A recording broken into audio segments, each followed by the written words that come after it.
friends, if the Lord is making you wait, then wait. Trust me, he's trying to show you something. Maybe he's trying to show you that you're not ready for what you're asking for. How about this? How about you just stop playing in my face? Olivia, what's going on? If I don't see you in the classroom right now, you're going to get in big trouble, okay? I'll be there in a second. I'm running late. Nobody takes fucking pride in anything that they do, and I get it. Because bitches be mad at other bitches that be looking pretty. What's possible? Well, it's possible. Baby, let me tell you something. When this money breaks down... Garage. I'm sorry, could you repeat that phrase? I was unfamiliar with it. Garage. Oh, he's got Riz Plus. Between screeching into this microphone, between making Cameo videos, I bet you I don't make $20 an hour. That's not my job. So... Guess what, hun? Your sister didn't answer the phone. I'm a ditzy girl, because I'm a fucking giggler.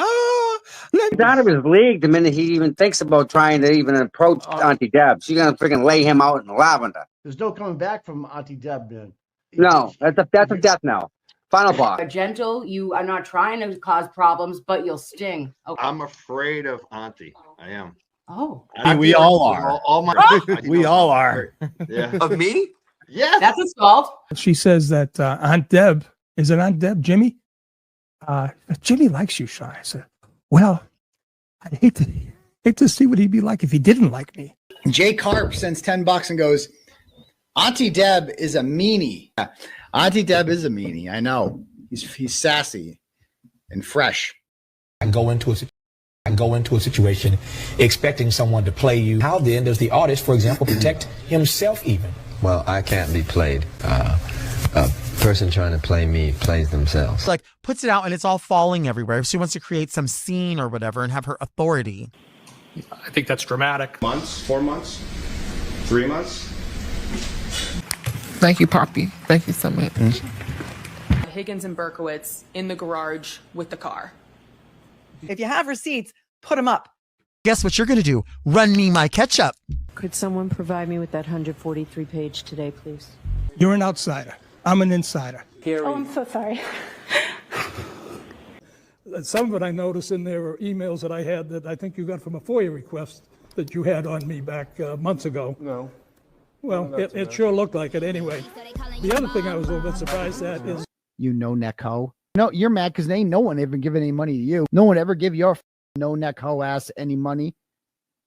Any other searches similar to How Long to Die in the Cold that evening on that tab? Your Honor. I'm going May I first inquire, you meant morning, I sorry, assume? that morning, yes. Just clarifying, I did not look at evening searches. Run me my barbecue. Shut your hole. I don't want to hear your mouth. I don't want to see your side glance. These guys mean it. You shook like a little leaf, you little puss. You are a puss, Dave. And if I ever see you, I will smack you up and down this highway in 75. You are a little phony.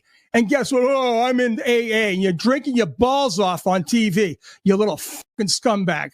You are. I don't give a who you are. You're a fraud. You belong in a jail, God. You ain't no cop. You, motherfucker. Right, you got me today, buddy, and you're going to get, everyone's going to get me. I might go off on the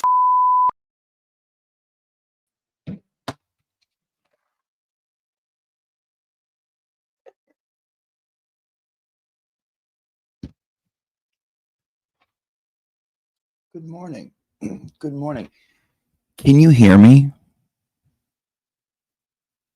Can you hear me or no? Yes. No. Is the microphone working? This is all I need to know. Because it never works for me. It never works for me. Yes. Okay. Yes. Yeah. Perfect. Wonderful. Great. Everybody on the bus. So good morning, guys. Happy Wednesday. It is November 19th, 2025. And we are proceeding with class this morning. Haircut? No haircut. It's just back. It's just pushed back a little bit, parted back a little bit. That's all. I did a, you know how I like my shampoos? I like my Amica. And they also come with a hair mask, right? That kind of gives you a nice conditioning, whatever. Relaxing it. I wanted to relax the hair a little bit because I have a lot of it. I have a lot of hair. A lot of hair. Okay, good morning, everyone. Welcome to class. If you have not already registered for your class, please register, which means just hit the like button. And if you are not signed up for class, please sign up for class, which means subscribe to the channel. Doesn't cost you nothing. Hit subscribe so you know when we're here and you know when we have class, which is most mornings. How's everyone doing? Everyone doing good? We got some shit to go over. We got some shit to talk about. Today, what are we going to do? Well, we're going to do some basic housework, right? We're going to do some housework. We're going to do talk about some stuff around the channel, some channel stuff. We're going to talk about some fun new merch that's out there. We're going to talk about a new homework assignment that we have, and it's going to be, what do you call that in high school when you take a college course? What's that called? Like when you take courses to give you credits for college. Not honors, but like one up from honors. AP. Okay, we're going to do the assignment's going to be AP. Thank you, guys. Thank you. We're going to discuss some bullshit, and we're going to do a deep dive for us, a deep dive, which means like read an article or two into maybe the new patron saint of this school, which is Lisa Nowak, the diped astronaut, the one who gets diped. We're going to talk about her. We're going to look at what happened from the incident, the diping of 07, right? The diping of 07 to what happened 2 years later, to what happened after, to where she is now. We're going to go through and we're going to talk about Lisa. Couple things to go over. Yes, I said we're on a race to 26,000. I'm like 50 away. I think we got like 25.95 subscribers. We're 50 away from 26. So we're racing to get to 26. If you did not receive a card, I said this the other day, but maybe you missed class that day.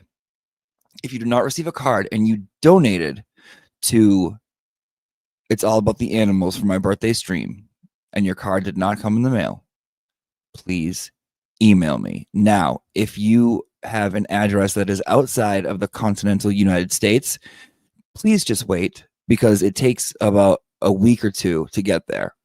It takes a while. I don't know, a week. It takes a while for a card to get somewhere across the world. But if you did not, please email me. And I know that it's not like that I missed some, because excuse me, more than one person that I specifically remember writing out the address, because like I hand write out your card. I hand fucking write it out, right? And I remember certain addresses. I'm like, I remember writing that. And here's what I think happened. 2 of the days that I sent them out, I go to the post office. I don't like do it in my mailbox. I go to the post office and I put it in the big blue ones, because I heard when I was younger. I heard when I was younger that it gets there quicker. Maybe that's just a rumor, but I heard it gets there quicker. But one of the days it was raining, but not just regular raining, like insane raining. And I felt like the rain drips were dripping in. And the pen that I use to write your name and address, it's like a nice, pretty sparkly pen. So if it gets wet, I feel like it'll drip. So I don't know. Maybe I don't know. So if you did not get a card, please send me an email if you would like one, and I will make sure to get you one. Okay. Here's the email address again. It's not, here it is. Okay. Oh, what else? So the winner of the Siggy Higgy, I commented on your Venmo payment. I have not heard back from you. I'm going to give you I'm going to comment again, but if I don't hear from you, I got to give the Siggy Higgy hand away. Okay.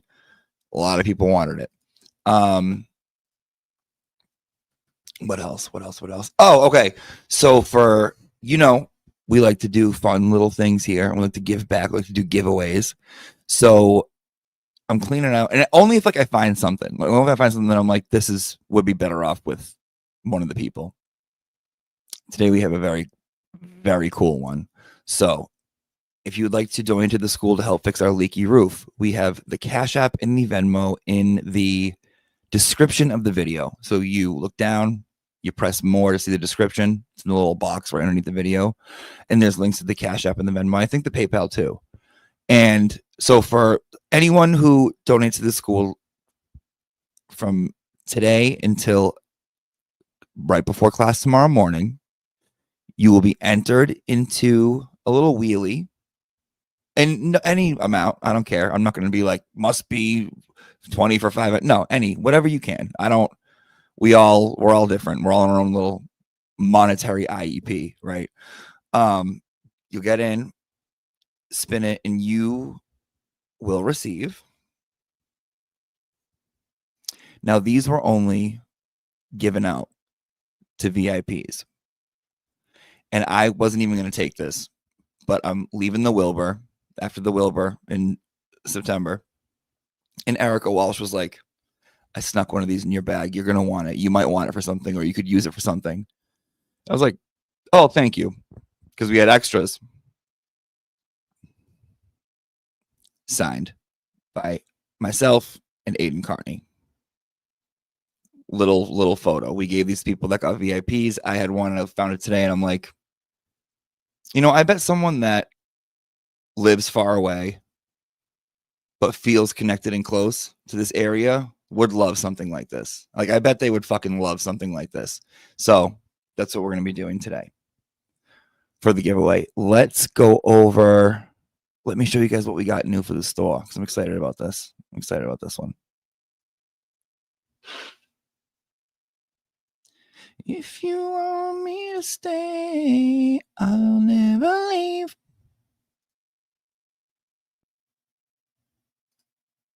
All right, let's go here. We'll get to this friggin' thing.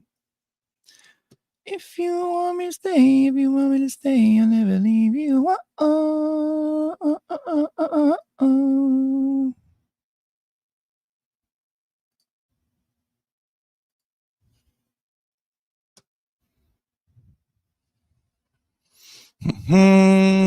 Okay.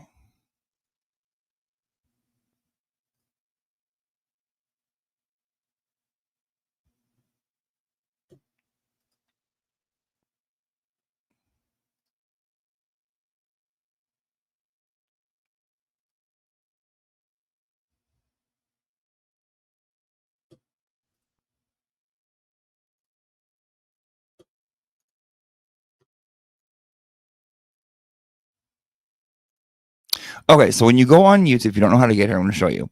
If you go on YouTube and you look at the Auntie Deb channel and you want to get to the store. So you go to the Auntie Deb channel, right? Here it is. Oh, so pretty. Oh, they're pretty. So nice and pretty.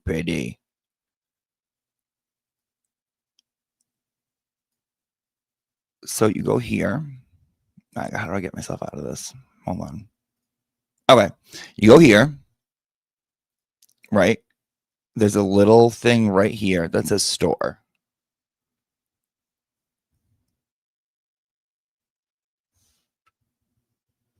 Click on store. And I got to fix this because this is the only thing that shows up. But what you do is there's a little link right here that says from Auntie Deb, right? You guys see, here's the hat right underneath. Go ahead and click that hat. It'll take you to this. Okay. Once you're here, click on my name up top, and it will bring you to the whole store. And let me show you the new products we have today. First one is going to be an official coffee mug of Classroom 203, available in 3 sizes: 11 ounce, 15 ounce, 20 ounce. Okay. Classroom 203 mug.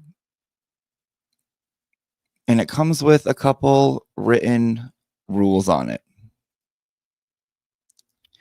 The written rules are: the students are early and the teacher is late.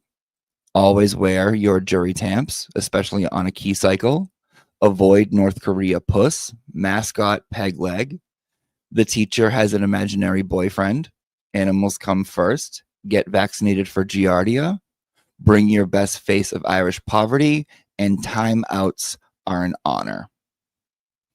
You can get an 11 ounce for 12, 15 ounce for 14, or a big old fat 20 ounce for 16.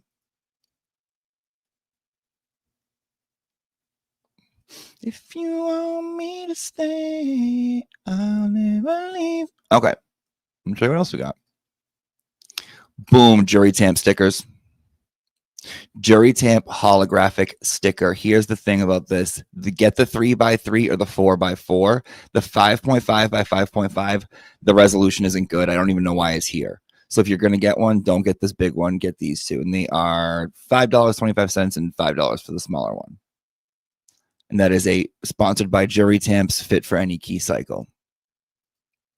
We also have a Jury Tamp print. This is, yeah, right here. It's like a glossy print. I think it's 8x10. Should have put that in there because it's not here. It's an 8x10 print of Jury Tamps, fit for any key cycle. Take it, frame it, hang it up. Get it for your mother-in-law for Christmas and tell her, hey, stuff your attitude with these. Okay? Also, boom. Holographic sticker of The Wilbur Show. All the sizes work. So you can get a 5x5 for that, and that's cool. That resolution came out fine. The 4x4, also cool. The 3x3, also cool. So those are all good. And those quality got the best reviews, like that holographic kind of sticker. And then a September 12th Wilbur Show print. This is a, let me see the sizes. I got the size. I should need to put that in the description. This is I believe it's 8x8. Let me check right now for you. I think this is an 8x8. Because I didn't like the other ones.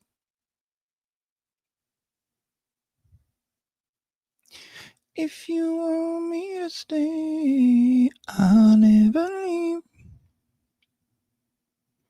Okay, products. The Wilbur Show print. Nope, I'm sorry. I lied. It's a 10x10. Let me type that in there right now. 10x10.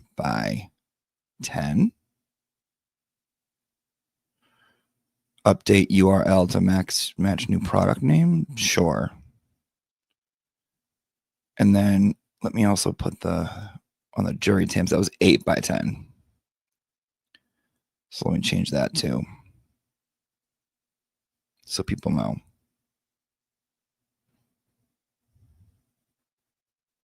Sure, update the URL. So you have those in the store. Okay. Nice. I like it. Okay. Jessica, can we get a crop top? Of course, Jessica is the one that asked for a crop top. Jessica, I think you have my email address. So whatever you want, like which of the crop tops do you want? Like what thing that I have would you like turned into a crop top? And I can turn that. I can just put it on a different product for you. And don't tell me whatever one. Pick one. Be specific. Be specific. Classic Jessica. Classic Jessica. So that's it. That's it from the Stella. Right? This, if you want to enter a chance to win this, again, in the description, Cash App, PayPal, Venmo. New merch items. I might be opening up the phone lines a little later on. So if you've ever wanted to call in and shoot the shit and talk for a little bit, maybe we can do that today.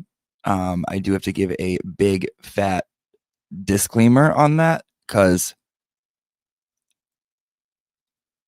if I don't know, I usually love everyone, but sometimes I feel like people expect a certain thing and I'm not going to be that way. So you might get, I don't know. You never know who's going to be on the other end of the line when you call. You know what I mean? You never know the kind of me you're going to get. I mean, I'm in a good mood, but again, I can be a sasser.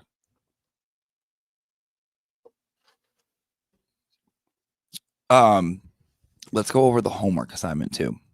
And let me say hi to some of the people here. Iced Latte Addict, welcome to the family. Iced Latte Addict, welcome, welcome, welcome. Berkshire Girl, welcome to the family. Welcome. Thank you for becoming members. Thank you for becoming members. Jimmy, you gonna do sit-ups for all of us too? No. Can we get a t-shirt with Nan on it? No. I mean, no. Because I feel like, listen, if I get lawsuit threats just for like a comment, I know a t-shirt will so no. Pass. You know, just go to your local Hot Topic, find a shirt that has a picture of a swamp witch on it, and there you go. Morning, folks. Email me. Okay. The bricks on a hoodie. That would be cool, huh, Brandy? I think so as well. I feel like the bricks on the hoodie would be cool, but I can't figure out how to get a print on like an all around type thing. I got to do some more research. And Canva is so hard for me to figure out. Canva is so fucking like, I feel like it's like the most ridiculous shit ever. Which brings me to the homework assignment. If you want me to stay, I believe. Cobb's daughter, we can see you, hon. We can see you, babe. So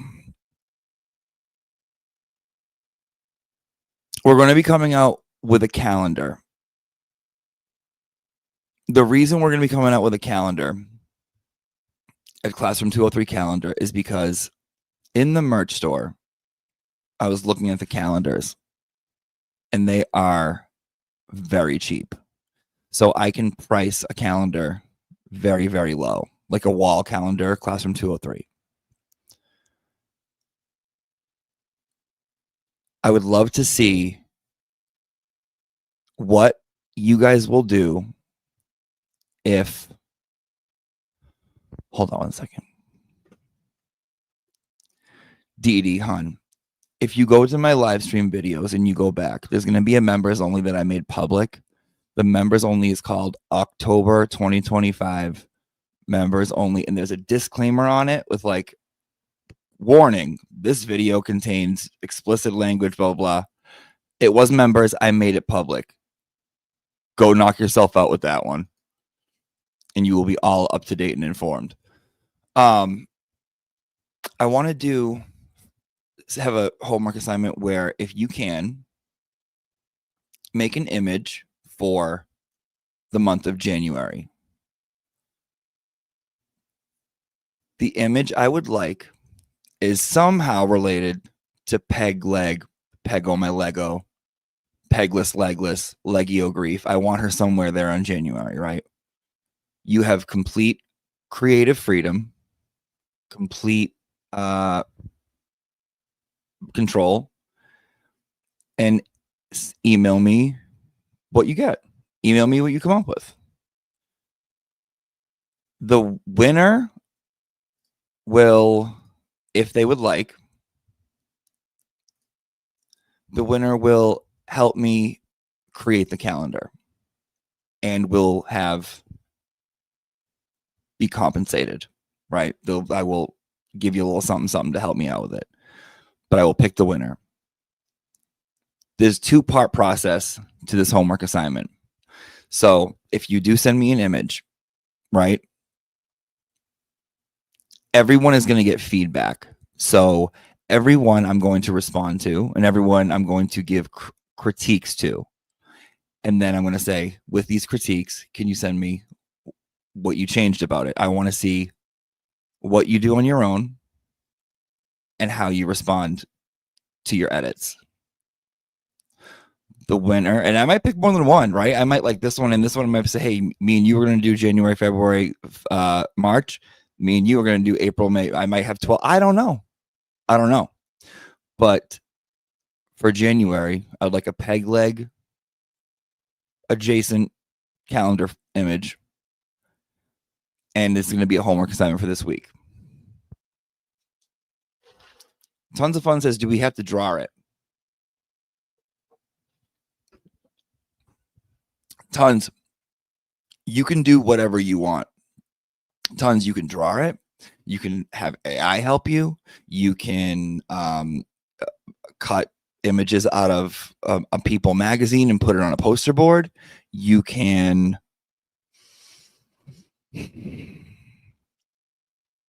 I don't know, you could do whatever you want as long as I got something and you want to do it. If you don't want to do this, you do not have to. Yes, creative freedom to make it count. Yes. If this is something you're like, oh, I'm not artistic about, then don't. You don't have to do it. This is not a mandatory assignment. Just have fun. Be as crazy as you want. Just have fun with it. That's all I care about. Any questions on the homework assignment?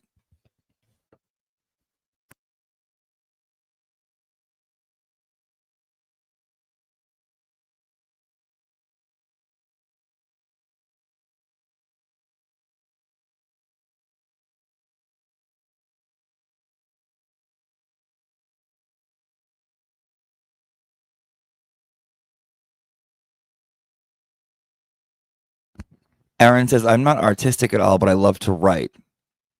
Okay, Aaron. Well, what I would maybe suggest to you, if you're not completely great in the artism department, then have that be a smaller part of the image. Now, if I were you, what I would do is make like maybe put like the image of peg Lego up there, and maybe write some things around it. Use your strengths. Don't try to strengthen your weaknesses already. Take your strengths and use those. Don't reinvent the wheel. Don't try to improve your whatever. Take what you're good at and use that to get what you want. My email address is right here, my friend. Auntie Deb with 3 B's @gmail.com.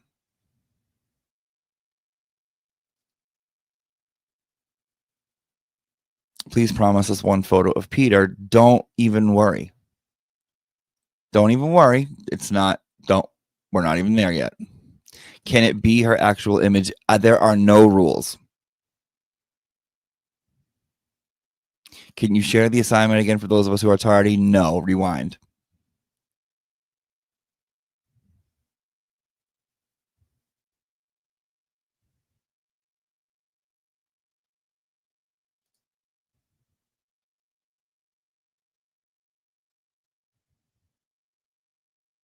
I don't even know what that means. I don't even know what that. I just tried to read that. I don't even know what that means. No, honestly though, don't be like, oh, here's what I'm good at. Let me try to make that better. Fuck that. No, that's not where you're going to shine. Take what you're good at and make that better. Can I use Peg Leg's nudes from Proctor's phone? I'll allow that. When's the deadline? I'll give you 2 days, or like the end of the week. Give you to the end of the week. How about that? It's Wednesday. I'll give you until like Friday, because over the weekend I'll be looking through them. So, strays today. A lot of strays today. Rasmussen says good morning. Good morning, Miss Reed. Good morning, Keller wants to have a Kel. Jimmy, your baby picture, you're wearing a Greek-inspired shirt. Looks like you're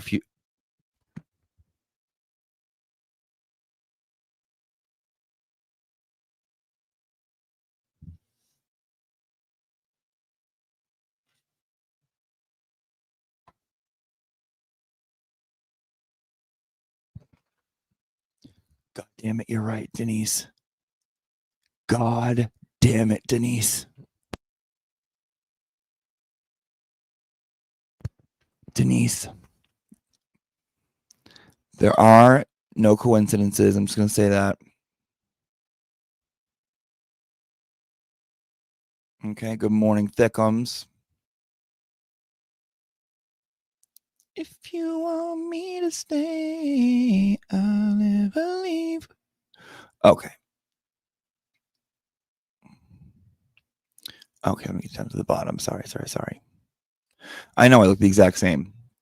So yeah, so other than the merch items, the card reminder, the race to 26,000, the Higgy hand reminder, check your Venmos, the homework assignment, and the prize for today into tomorrow. Are there any other questions before we move on? Any questions?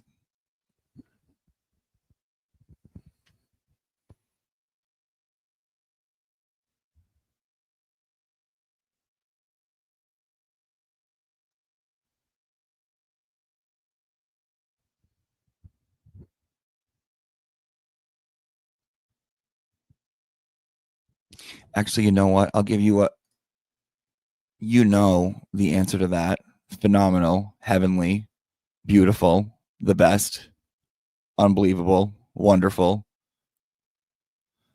I'm going to give you guys 2 minutes to think, and then we can move on. I need to go. I know. Listen, and this is no disrespect. Hold on. Let me talk to him. Let me talk to him one-on-one. Pete, hi. Listen, this is no disrespect. You know I love wearing this sweatshirt. Okay, you know I love wearing this. It's just, it reminds me of you when I put it on, and I just feel happy. But I put on the heat very high in this room today. Very, very high. So please don't get offended. I'm gonna turn down the heat, and I'm gonna change out of my sweatshirt into a shirt. Okay, it's not you. It's not. I told you it wasn't you. Don't do this. Don't. It's not. Okay. Okay, thank you. No. I can't again. Put it away. Put it away. No, you're going to tear me in half. Put that away. You're a pig. Put it away. No, maybe later. Be right back.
Sorry. I'm sorry. I know, but I was getting hot. Don't do this again. Don't start this again. Please don't start this again. Not again. No. You need to go talk to someone about this insecurity. No. What do you mean? I was getting ready for the show earlier. That's what was happening. No. You want me to what? I'm sorry, you want to what? No. Because the last time, no. You think I'm cheating on you and you want to smell my dick to make sure it smells. No, you're gross. That's disgusting. No. I don't care if that's what you used to do with your other. No. You need to learn to trust. You need to learn to trust. This is an issue. So I'm going to call your mother. I'm going to call your mother and your father. Yeah, you can smell theirs. Okay. So stop. All right. So guys, over the past week, let me rewind. Remember how we had the poll last class about the giggler, right? About Karen, true crime. I'm giggling. I'm gonna be a little ditz. You're a mother, for Christ's sakes, right? Remember? I know she wanted to have a discussion. Okay.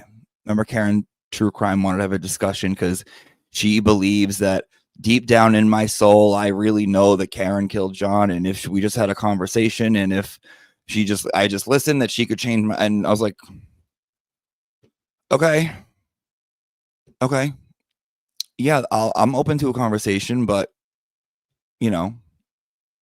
well, and you guys, I was like, should we have her on and do it or no? And we voted, and there was like 59% that was like, have her on. I was like, okay, we'll have her on. We're not having her on. Okay. Because, well, let me just show you why. Because, okay, let me explain this to the class, why we're not having true crime wine on. And you tell me what you would have done.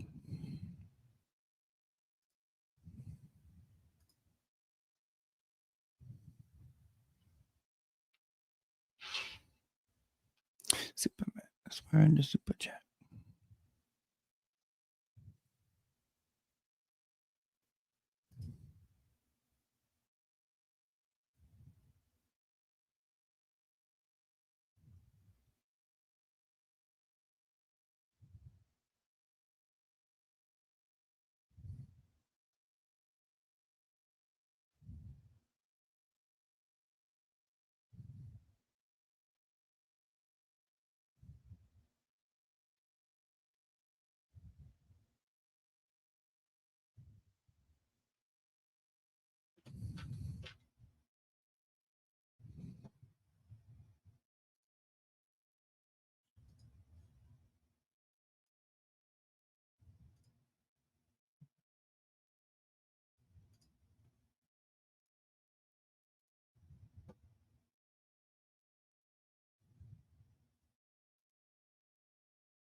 Okay. So let me read to you the convo. I was going to show you the conversation, but when I open up my Twitter on here and I open up my combo with her, on the side, it's all the other combos of other people. And that's weird. And you guys are creepy. So let me just go through our conversation. You let me know what you would have done. Okay. So as you know, as we talked about on Monday, I went and spoke on a space and interacted for the first time with the Kate Peter, KP, Catherine Peter, Crustaceous, Pantaceous, whatever you want to call her, right? So after I got off, and you know this, I got a tweet from, hold on, I need to move this because it's making noise. I got a tweet from True Crime Karen. Giggler, I'm a little ditz. I'm a ditzy girl. I'm a fucking giggler. Get a haircut. You're a mother. That one. As made infamous by the rant. Her tweet said something along the lines of, Jimmy, will you share with your followers that you now believe that Karen ran over John? I would love to talk to you more about this. I just listened to you on Kate's space.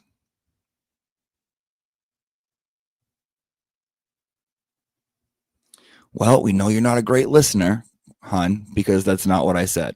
And so I got that tweet. First of all, I was blocked from her in my entire life.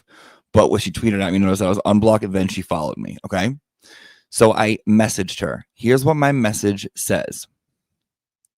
I goes, oh, I can do the whole screen this way. Never mind. Perfect. Oh, I can share it now so we can all read along.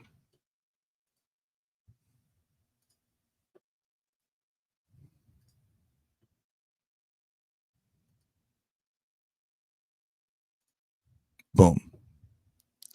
Here's what I wrote. Hi, Karen. Smiley face. You know me. I'm nice. I'm very open to having a conversation.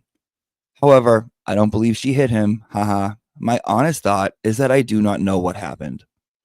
Also, even though Sean's get a haircut, you're a mother is one of my favorite things, you have great hair. I just like how he says it, which is very true. She does have nice hair. Can't take that away from her. She got some volume. She has nice hair. Okay.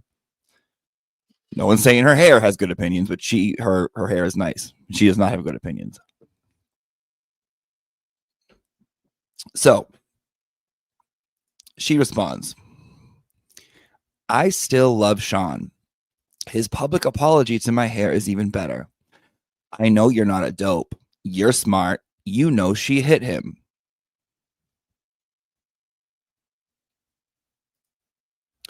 Part 2 of where our listening skills aren't coming in, right? This is part 2 of the listening skills.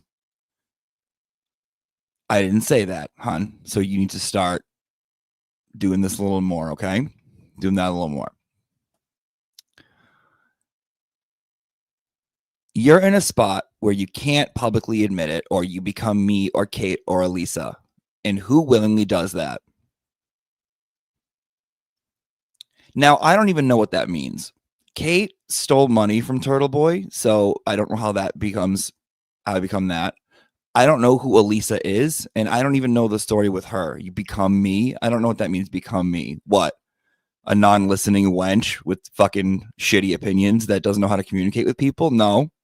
No, that doesn't mean I'll become you. I'll still be me, hon. People who care more about the truth than popularity.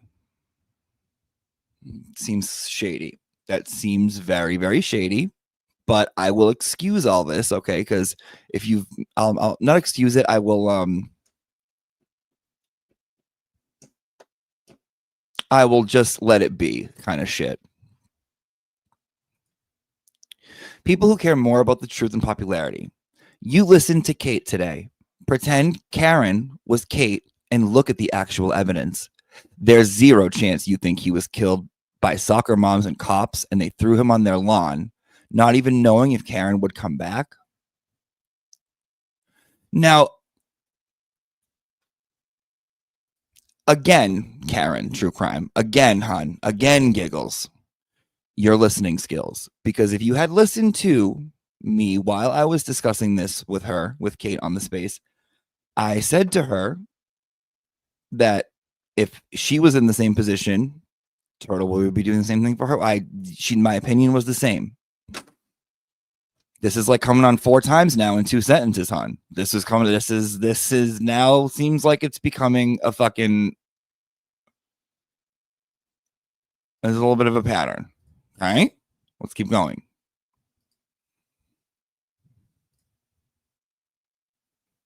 And dude, you speak to Christy? Come on. Jen is your friend and you fall for Christy's crazy ass conspiracies?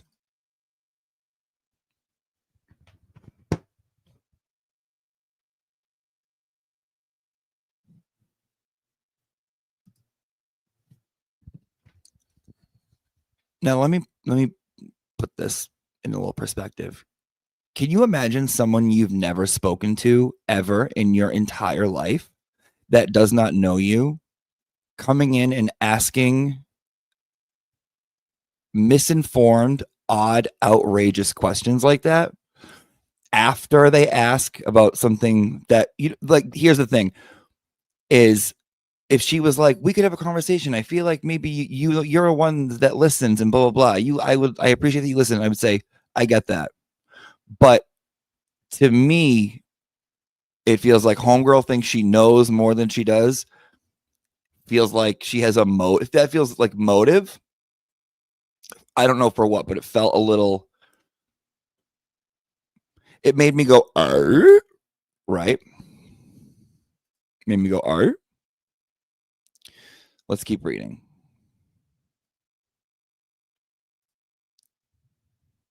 I said, Scout's honor. I know what for sure is that Scout's honor. What I know for sure is that I don't know. It's too bad because I don't think we'll ever know for sure. Sad for John. And I like everyone. If someone apologizes and I feel it's genuine, I'm cool with it. Life's too short to hate. And then she wrote, still love Sean. His whole apology. And I wrote, Sean's hysterical. So to my Scout's honor, I don't know what's going on. Here's what she wrote. This fucking thing.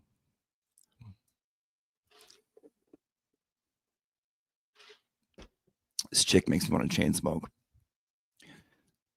So be serious here.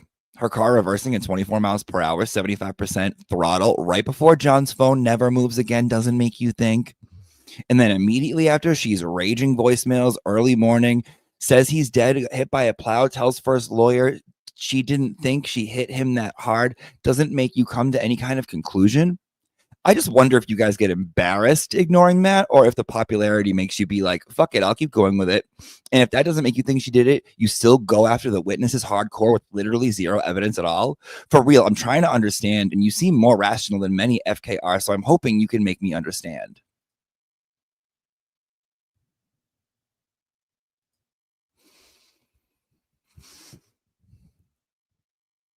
Karen, again, you don't know me, right? You don't know me. You'll never see me somewhere debating someone with data from the case. That's not how I roll. That's not how I do it. That's never how I've done it. So clearly you don't know who the fuck you're fucking talking to. Second part, if you want to ever have a productive conversation, right? Conversation, right? The art of speaking, communication. It's what human beings have as their superpower, right? Every living thing on this planet has its superpower, right? The octopus can camouflage out of fucking control. An ant can carry 8,000 times its weight, right? A cheetah can run, whatever. We can speak, and we have like, we can speak with language, like in form, whatever. That's in our mind, we can. It's good.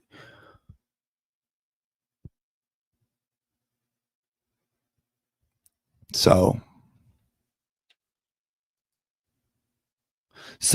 when you use it to say things like, I wonder if you get embarrassed or it's the popularity. What you're doing is you're not meeting me on the same level. You're not meeting me here. You're doing this. You're talking down. I can feel it. People can feel it. I can feel it. You're talking down. That makes me North Korea puss. No use. You're never going to get anywhere with someone if you don't talk to them and agree to be on the same level. Ever. Otherwise, you're just wasting your time. So in my mind, I'm going, this is a waste of my fucking time. But I'm still giving a chance. Oh, and then she writes this. Oh, and the Christie thing, pretty please explain that.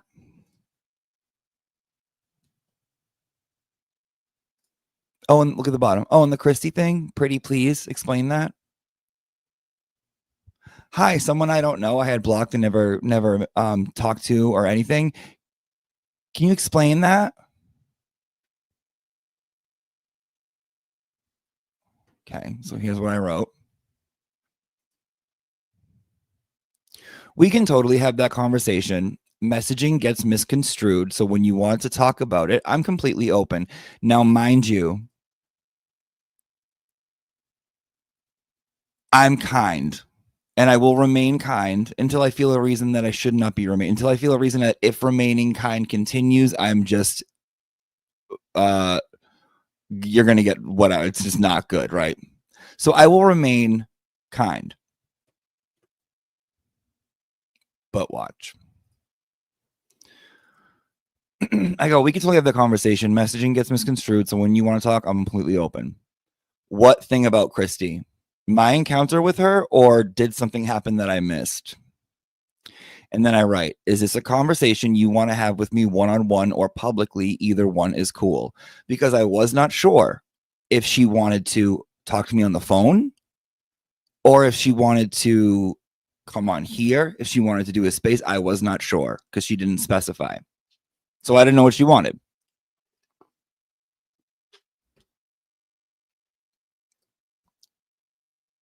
She writes, let's do the case live. We can schedule it. The Christy thing is just that I'm surprised you buy into or are able even to follow her craziness.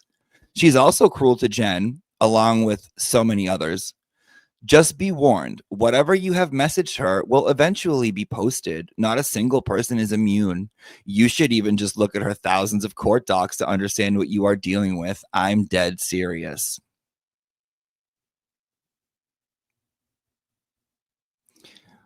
Again, misinformed information. I don't know what she's alluding to. I don't know what she's even trying to get at or what she's trying to pull. But again, you don't know me. You're telling me to pull court documents? Pull someone's court documents and judge them based off that? Why? Let me tell you something, guys. Okay, let me tell you something. As you know, I was a teacher at a jail. Okay, at a jail for inmates, grown men inmates. Now, before the classes would start, when we would do our classes and they would sign up, you got a list of the names, right? You got a roster of the inmates that you would have in your class. All the teachers worked in a separate area and they were away from everyone else in their cubicles. So when the rosters would come out, all the teachers would get on their computer and look up their inmates and look up their charges and Google the charges and look up what happened and share with each other. And, oh, you have Tommy? Yeah. You know what he's in for? Yeah. Oh, you have Joe. Oh, you have Joey. Oh, that's a bad one. Jimmy. Oh, you have him? Oh, you know what he did? No, I don't know what he did. And don't tell me. Don't tell me what he did. I don't want to fucking know. I don't fucking care. It's not my business. That's not my job. I'm not here to judge them on what they did. I'm here to teach them. Okay, that's for them to decide, not me. And it's weird that you guys are doing it. I didn't like that shit. It really, really grossed me out. Because you know why? I don't want to see something that's going to make me treat someone differently. Because I'm hoping to bring a little like education, positivity, hopefulness, and hopefully change into these people's lives. And if there's someone that I treat differently, there's a chance that I might jeopardize not being able to reach that person. So please don't fucking do that to me. I didn't like it. I hate it. So no, Karen, I'm not going to pull any court documents, you weird bitch. You judgy bitch. You're going to die sad. I know you are. Okay. So then I go,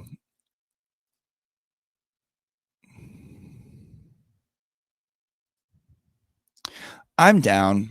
I know you want me by the end of the discussion to say I think she hit him.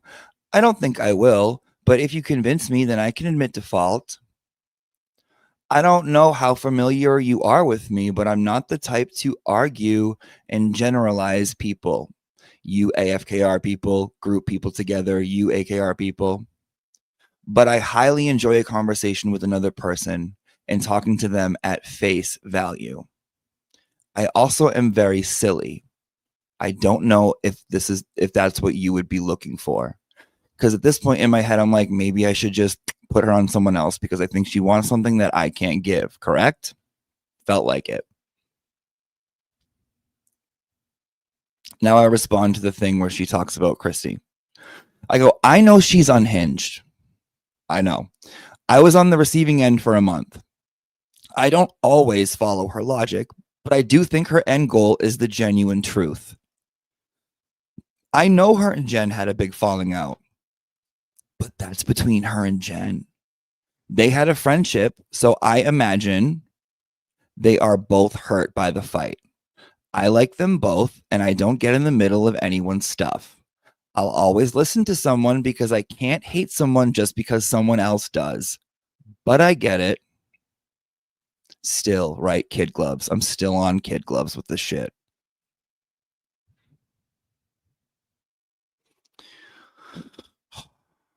And here's the thing is that these next two, I gotta move so you can see them. My bad. These, no, I gotta move again. I'll go over here. These next two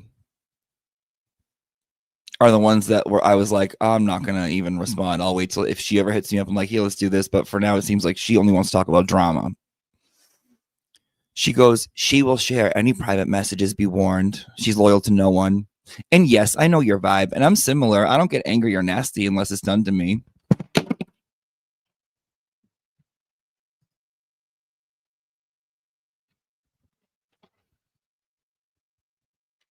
I almost fell out of my chair. Because from what I can pick up based on you in this conversation, that is not the truth, Ellen. That's what I picked based on this conversation. Actually, no, that's not the truth, Ellen. You were invited. It's not the truth, Ellen. That is not the truth, Ellen. But whatever. It continues.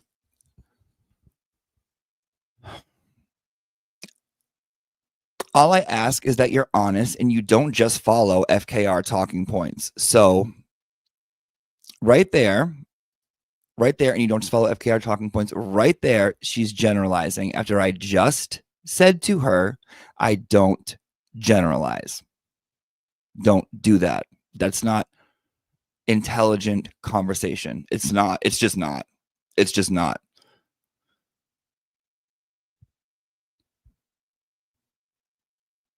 FKR talking points. Like what, Karen? Like what? Like shut up. Like I'm not like. And then she writes, it's never going to be easy for you to publicly back up Christy, just FYI. She does some very sick in real life shit and never stops. I hope you're still listening.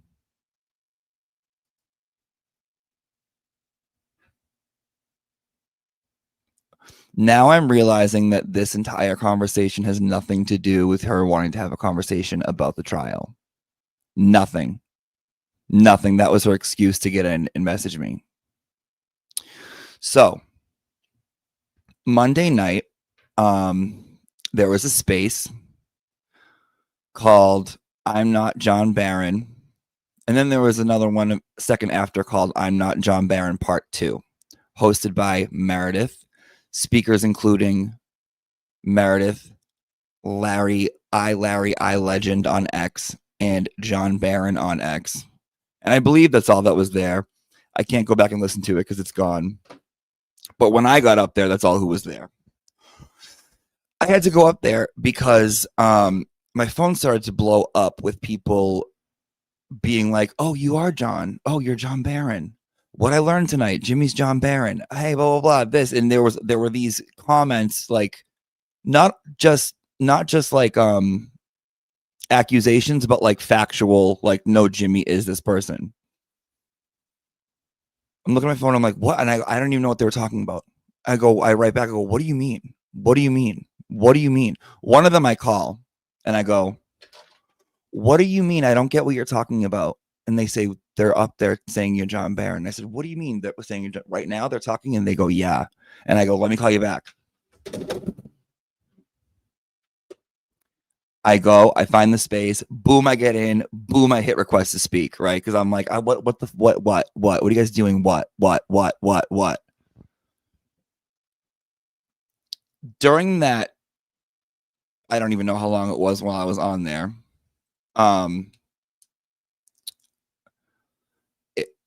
It did not go well for those who were questioning me. I don't think it did because they were dumb and weird and divisive and manipulative and false. And I can't give people who run their life that way any respect. it's just like people like that. I don't even know what to do with them. It's like here, if you're vibrating at a lower frequency than me, you can't hear my frequency. Like my vibration sound is on a different level, right? You don't have the capacity to hear it, right? So you might not get it, right? You just don't get it, and that's fine. You can stay down there vibrating lower and do whatever you do, but you're gonna burn up in the atmosphere if you come with me, right? You won't be able to handle it. You don't have the equipment. You know, I'd love to take you to the moon and Mars, but you're going to suffocate. I went to space camp, you know, you were kicking rocks. So sorry, but it was hard to communicate effectively to them and without I don't know what, but it was just like, guys, this is sad. This is sad. This whole thing is sad. So I get off. Right before I get off, then they like question me about a bunch of stuff. John Barron asked me if I use the hard R in text messages. Now, and after I went up there to tell people I'm not John Barron, I got the interrogation of things that they have been like in their own mind and their own whatever. And right before I go, I'm like, okay, guys, I gotta go. Bye, guys. Have fun tonight. Like, good luck on your whatever. Boom. John's like, one more question, then I promise you can go. And I was like, what? And he goes, have you ever used the hard R in every of your text messages? Now, I know exactly the time that this was going to come out. And I knew they were planning on doing this. I had clocked this about a month and a half ago. I go, oh, they're going to start saying that I'm racist. They're going to start pegging me for being racist. I see this happening. I see this person do this. I see this. I see this. Okay, cool. Great. So after they try to do a gotcha on your girl, and he says that, I say, listen, I know what you're trying to do. Okay, I know. And I just need to let you guys know that none of you have done anything that I can see for Karen Reed, anything for Aiden Carney. I don't even know why you're here. What are you doing here? Why do you think you even need to talk? There's nothing you even have to talk about. Why should anyone listen to anything you have to say? Ever? Are you helping? No. Then why are you here? It's like we're all here for a common goal. So we're all working for a common goal. So say you go to work at a restaurant and everyone's busting tables, but there's 8 people in the corner smoking butts and talking shit, still getting paid. What are you doing here? Are you helping? Are you hands in, hands out? Have you set up down here? Right? Is that table ready? Have you bust this? Oh, you're not doing anything? Then what are you doing here? You're starting shit? Okay, leave. Irritating, right? So I said that and I leave. Now I see that true crime Karen, right? Old Giggles. I see old Giggles is now commenting on a bunch of fucking people. And she's commenting on a bunch of people talking about me being in there. And she goes, Jimmy just left. Oh my God, blah, blah, blah. What of this? And she's saying some fucking, she's talking nasty shit. He couldn't do this. What did he get embarrassed and just leave? No, Karen, here, when you vibrate on a higher frequency, you don't leave because you're embarrassed. That might be something you might do. You leave because that place is not for you. These people are not for you to be around. You don't like to get down in the mud dirty like that. You probably do. I don't. Right? I have things to do in my life. I have stuff I have to do. Sitting around shooting the shit with people who do nothing good for a cause is not for me. I'm not going to sit down and smoke cigarettes and talk shit with you guys when we need to bust tables. I'm sorry. I don't need them seeing me doing that. I don't want to know. I'm trying to work hard, right? I'm trying to work hard. I know you're not, but I am. So I see her trashing me. So boom, I message her back and I say, Hey, I'm going to put an end to doing a show with you. Not sure why you're trashing me. Honestly, you have no idea. You don't know any of what these people have been doing for the past 8 months. I kept it quiet because I'm peaceful. I wouldn't even comment any further because you would really feel shitty if you knew what was actually happening.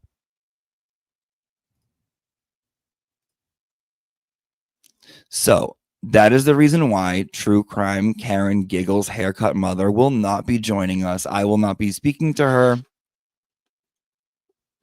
Oh, and then I blocked her after because she had me blocked when she didn't know who I was during trial 1 and 2. So I'm just gonna go back to that life, and I don't usually block many people, but I'm like, no, because she wants to stay. She wants to stay. She wants to stay and smoke a cigarette and talk shit about the others when I have motherfucking tables to bus.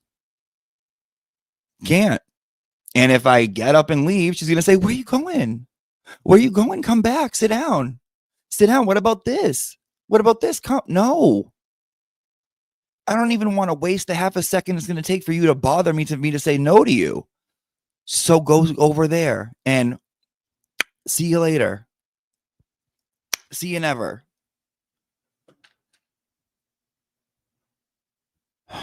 Regardless, if you want to listen to that space, you can't. It wasn't recorded. They didn't record it. So it's gone. Probably good for everyone in there because it was not a good look, in my opinion. Any questions before we move on to Lisa Nowak?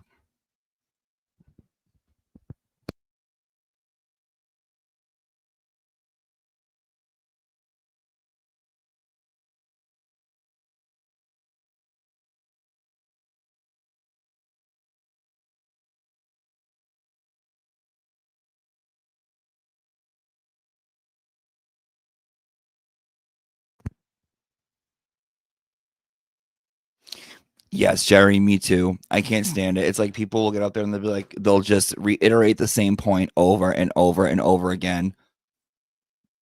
Or they will have the same argument over and over and over again and go back and forth with no solution until everyone leaves pissed. And that's not how I like to speak. I haven't done that since high school. Yes, Cheech. The vibrational frequency. Exactly. My biggest problem is all the things these people on Spaces were talking about other people doing for the same things they did themselves. This is a very interesting point, okay? And we say this all the time in here. If you go back and watch, we talk about this. What pisses you off? When you get mad at something and you get pissed off at something, why do you get mad at that? 10 times out of 10, it's because you see something about yourself you subconsciously don't like. And that's why it makes you angry. That's always what it comes from. So of course, okay, these like non-realized people, low vibrating people, what they get mad at is reflections of themselves. So when they're in there talking about all the stuff that made them upset and you're listening and you go, wait, but that's all the stuff you've done. Yeah, that makes sense. That's what I'm talking about, right? Good job. I do, Buffy. I don't even know who that is. Neither does she. I don't think she knows herself either.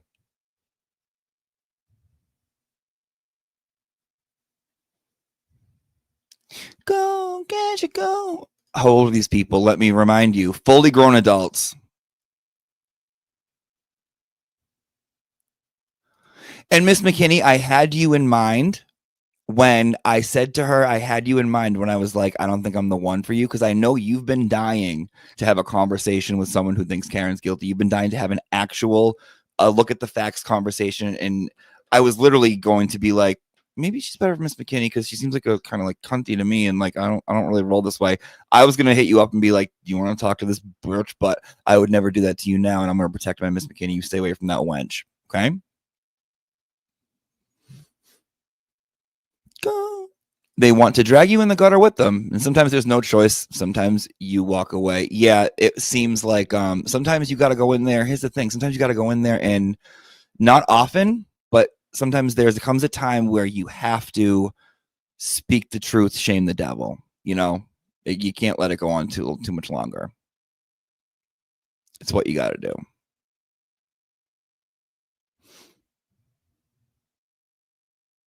Let me see if there are any questions when we get through these comments, and we will move on to Lisa.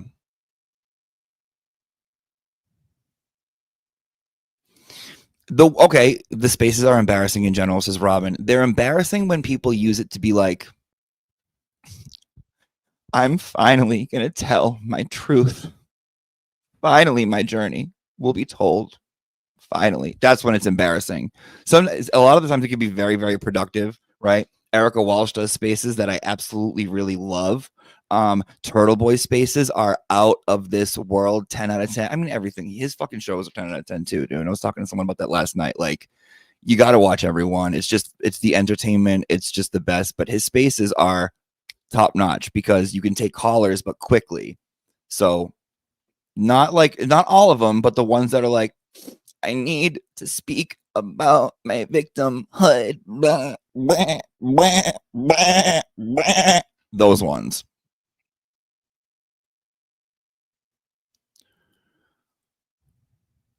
Go, gadget, go.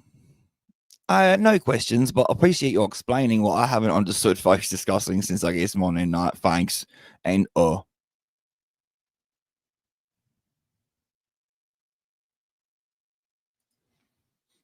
I wouldn't say that because childlike is a good place to be. Being childlike means you have a place of wonderment. You see the world through amazing eyes. There's no judgment. You take things as they are. It's good to be childlike. So I would say that statement is false.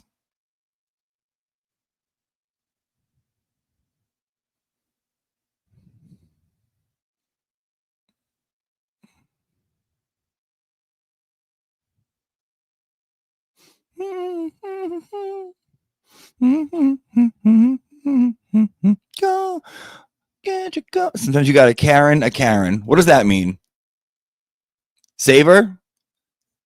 No. Sometimes you gotta just let a bitch be. You definitely missed it. You definitely friggin' missed it. I mean, afterwards, did I have to break into my stash of weed, take a couple hits, and did I contemplate the thought of how fun it would be to relapse? No, I didn't contemplate that. But yeah, it was definitely interesting. Interesting is a good word, right? Interesting. Really got a lot done. Really good use of time. Really helping everyone out. You know, you're not facing charges or anything like that. Don't worry. You guys can talk about bullshit. We're all set. Yeah, he's fine. Erica Walsh spaces they are fan-fucking-tastic. Fan-fucking-tastic. They really are. I really like how she speaks. I really like how she gives everyone a chance to speak, and she talks through it. She listens, and then no notes on her. None whatsoever.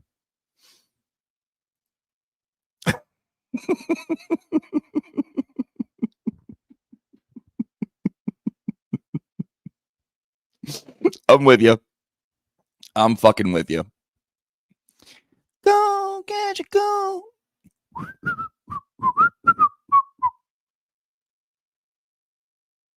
Gotta find you a Latina. Well, you know what? Find TV a Latina. You know how much I love poppies, right? That could work. Maybe I'll ask some of my poppies. They'll be like, yo, you got any baby mamas? Any baby mamas? My mama's mamas. But do they all have... No, never mind. Not saying it. Not saying it. Let me go down.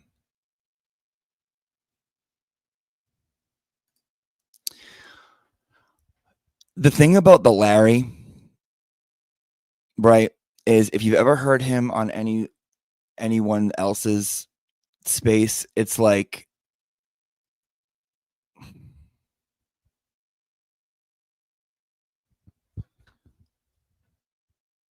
I think the vibrational frequency of his voice does something to the human body where any pussy that can hear it within a 50-mile radius instantly dries up. Like it's worse than North Korea.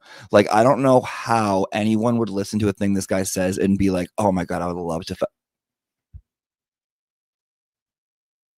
it makes me want to turn straight again, then gay again, then transition, then kill myself. It's horrible. It's horrible. Mansplaining is not the right word. It's like, so we need to address your truth, and your thoughts are valid, and there needs to be accountability for your truth. So what you're saying is that you're accountable for your valid truth, and we think that's okay, and that's all right, and we want a safe space for valid truth journeys to truth our valid journey truth. And for him, because he didn't like the fact that I said that your fucking harassment and drama on Twitter isn't real life, right? He didn't like that. He did not like that.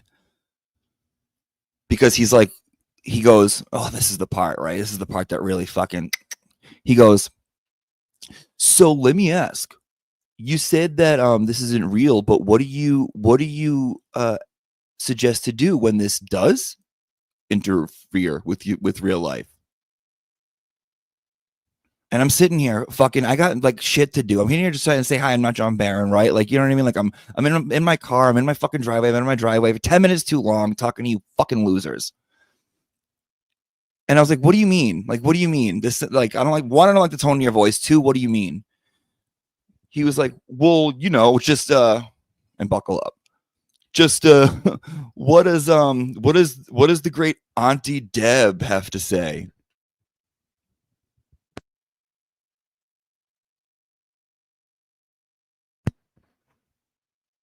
You condescending, disgusting, irritating, bored, dirty, smelly, unwashed fuck, right?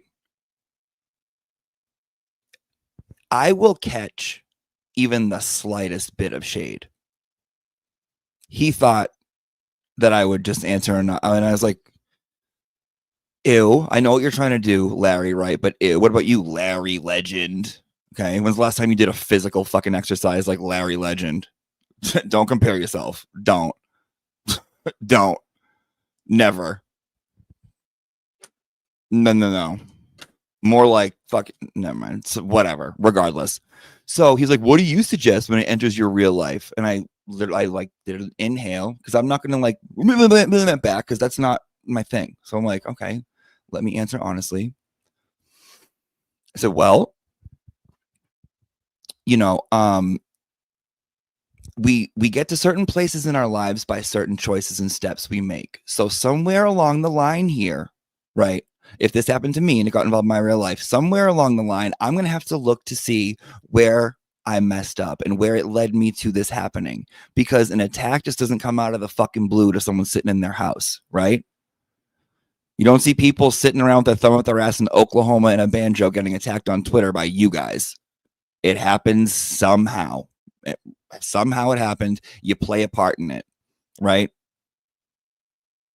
You do something, something happens. You do something, something happens. So in that back and forth, somehow, where did you engage a little too much? Where did you not step away? Where did you do this to? Now it led to other people in your life being, that's what I would say. I said, that's what I would say. Homeboy got all choked up. He was like, well, it's interesting. That's what Joe Flipper had said. I said, he said that? Like, he exactly said that? He said, well, he said every action has an equal reaction. And I was like, okay, a law of physics. He stated a law of physics. Okay. He was like, well, it's just interesting. You would say that too. I said, what are you trying to fucking pull? What do you mean that's interesting? He goes, I just want to clarify. And I go, Larry, please, I don't need you clarifying anything. None of my words. I know you go around to every fucking, right, Captain Save-A-Ho, every damsel in distress that has a fucking, and try to fucking shove your angry 3-incher into them, into these damage cases that run across here. Okay. And you try to clarify. I don't need anyone to clarify. I speak clearly. I give thought to what comes out of my mouth. People can understand me, Larry. No one's having a problem.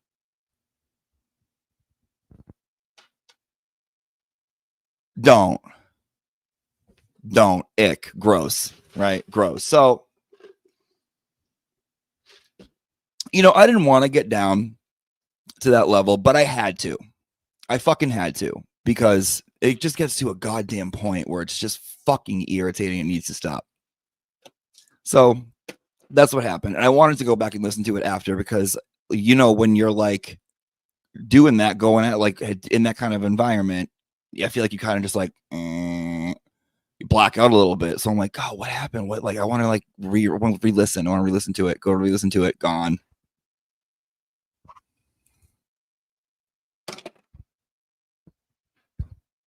All the other ones were saved. Every single other one was made sure it was saved, but that one just gone. Go fucking figure. All right. So that's that. Let's get into the hero of the week, which is Lisa Nowak. Psychotic or dedicated. You pick. Astronaut from 2007, who found out her husband was cheating, found out he had a mistress while she was in fucking Florida and they were in Texas. She gets wind of his cheating, so she goes, I'm driving there. Not only does she drive there, she dipes. She dipes herself up. She goes and she gets fucking diped. She goes, give me a diaper, because I'm not stopping to do a goddamn thing. I'm running to kill this motherfucker. And I call that dedication. So let's talk about Lisa. Let's talk about Lise. If you're just arriving to class today, please make sure you sign in the front, which means like the stream, and make sure you're signed up for classes, which means subscribe. It doesn't cost you anything, and we're on our road to 26,000. We got like 50 left. Also, any donations today to the school, your name will be put into a spinny wheel to win the prize of the print that I found that Erica Walsh saved for me. And I'm like, this will be a good giveaway for someone who doesn't live around here and wants some memorabilia, because not all of the VIP showed up, but from the Wilbur, signed by both Aiden Carney and Auntie Deb. Okay, this is a very, very cool item. Also, if you didn't know, I think around March, Turtle Boy spoke to Aiden. There, from what it looks like, is another Wilbur show coming up. Now, when I tell you, if we're doing a part 2, you got to outdo part 1. I know the sequel's never better than the original, but Home Alone 2 is a great fucking movie. Not the same, different style. And if you sold out the first time, you got to sell out the second time. That's my goal is to sell out again. That's it. So I'm starting. I planned it. We started talking maybe really getting into it, like maybe 3 or 4 weeks before, right? 3, 4, 5 weeks before. I want to start planning it now in my head. I want to start getting ideas down. I want to make it bigger, longer, uncut, perfect, sparkly, beautiful. I don't know what, but you got to outdo I want to outdo, this is what I want to do. Sorry. Forgive me for wanting to put on a, good show. Forgive me, guys. I'm scared to come to Boston. You Venmo your kids' teachers money to get them beer. Why are you scared to come to Boston? Do you think when you get off the fucking airport at Logan, fucking Brian Albert's waiting there with a gun to see who supports Karen Reed? Don't listen to these psychotic, over-worrying people on Twitter who aren't even from here. Talk to people who are from here and ask if you should be afraid to come here, and they're going to say, fuck no. Okay.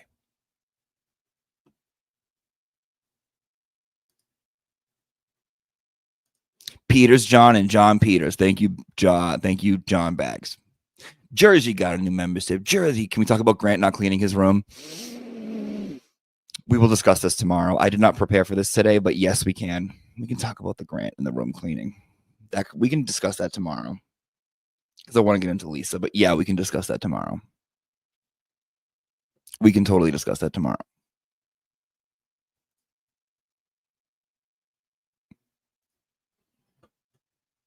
me get the document. Let me get the document. So here is the first article that came out in 2007 about Lisa.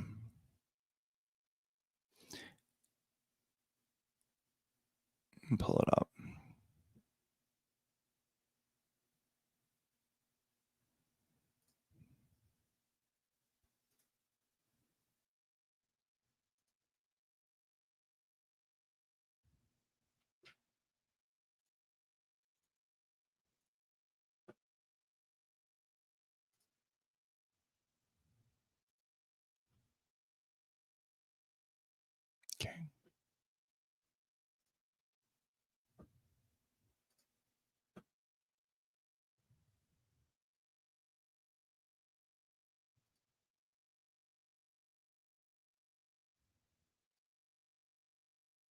New York Times.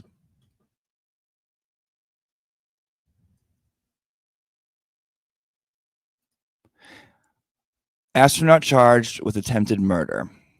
February 7th, 2007. Ah, fuck. I got to plug in my computer. Hold on.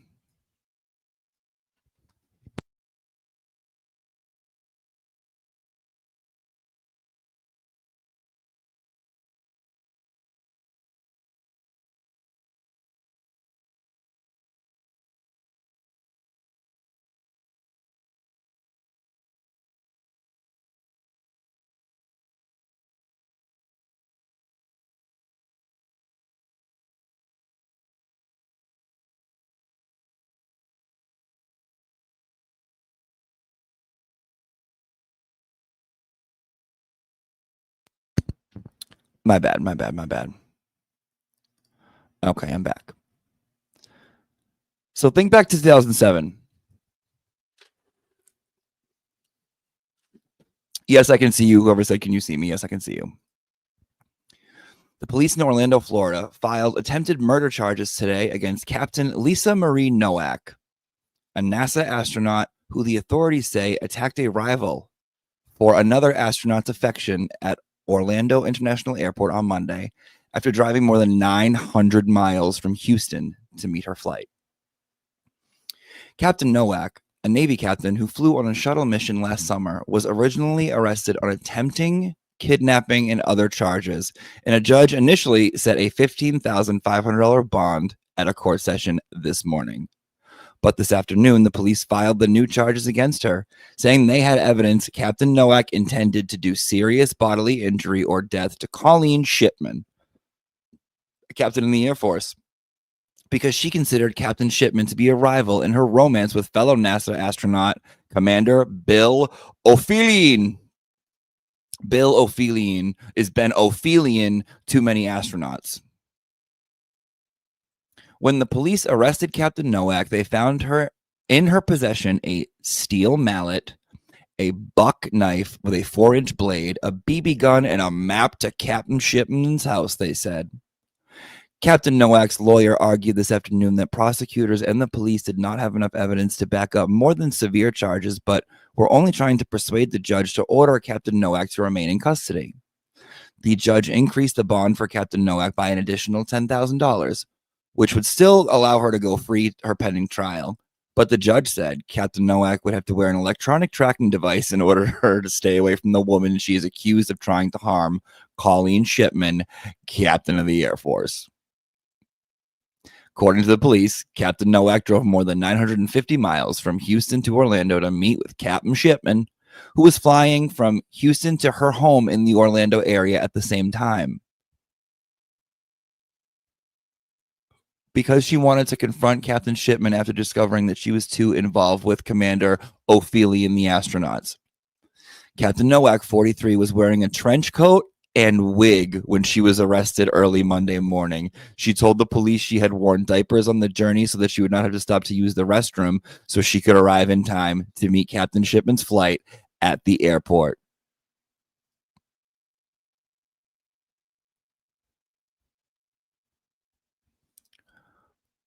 They're like, why did you wear the wig? She's like, I just like the wig.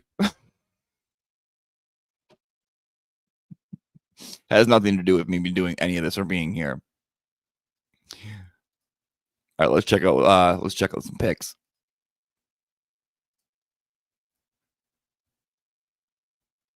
So there's Captain Let Me Feel Up All the Hose, right? Look at him. You can tell. Any guy with that kind of haircut, right? The flat top, he's going to put his knuckles in whatever he can. You can tell. You could just tell. Look with the wedding ring on, too. Pig. Pig, pig, pig.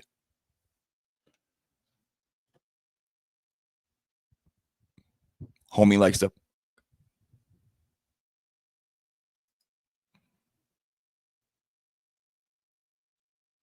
She just wants love. Here she is. Lisa Nowak drove hundreds of miles to confront her rival. We know. I want to see the other whore. The police also found a knife, BB pistol, and latex gloves in her car. A police affidavit said. In the morning court session, Captain Nowak mostly kept her head down during her preliminary appearance. But she nodded and said yes a few times when the judge explained that she was not to have any contact with Shipman. Captain Nowak and Commander Ophelia Up These Hoes are listed in the NASA website among the 97 active duty astronauts. A NASA official told the court today that before the incident, the two women did not know each other. A biography of Captain Nowak was on the NASA website and says that she's married with 3 children. Can you blame a bitch, though? You know what I mean? She's out in space, feeling her things. So she was married and trying to get with Ophelia Me Up. Captain Shipman is an engineer assigned to the 45th Launch Support Squadron at Patrick Air Force Base near the Kennedy Space Center in Florida, base officials said.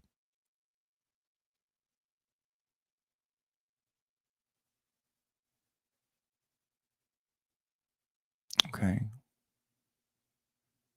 Captain Nowak's superior at NASA, Steve Lindsay, a fellow astronaut, Chris Ferguson, both appeared in court this morning on her behalf. The men flew to Orlando. They told reporters to support Captain Nowak as a representative of NASA. We're here to support Lisa, said Colonel Lindsay, who said he had known her for 11 years. Our primary focus is her health and well-being and taking care of her and keeping her safe and getting her with her family so they can deal with this very private and difficult matter.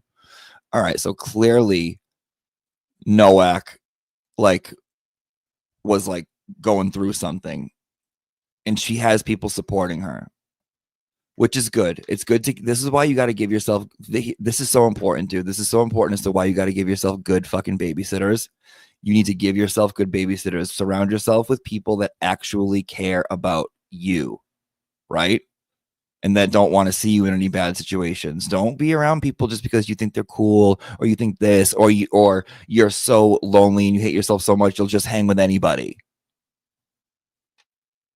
because you want someone to validate your shit.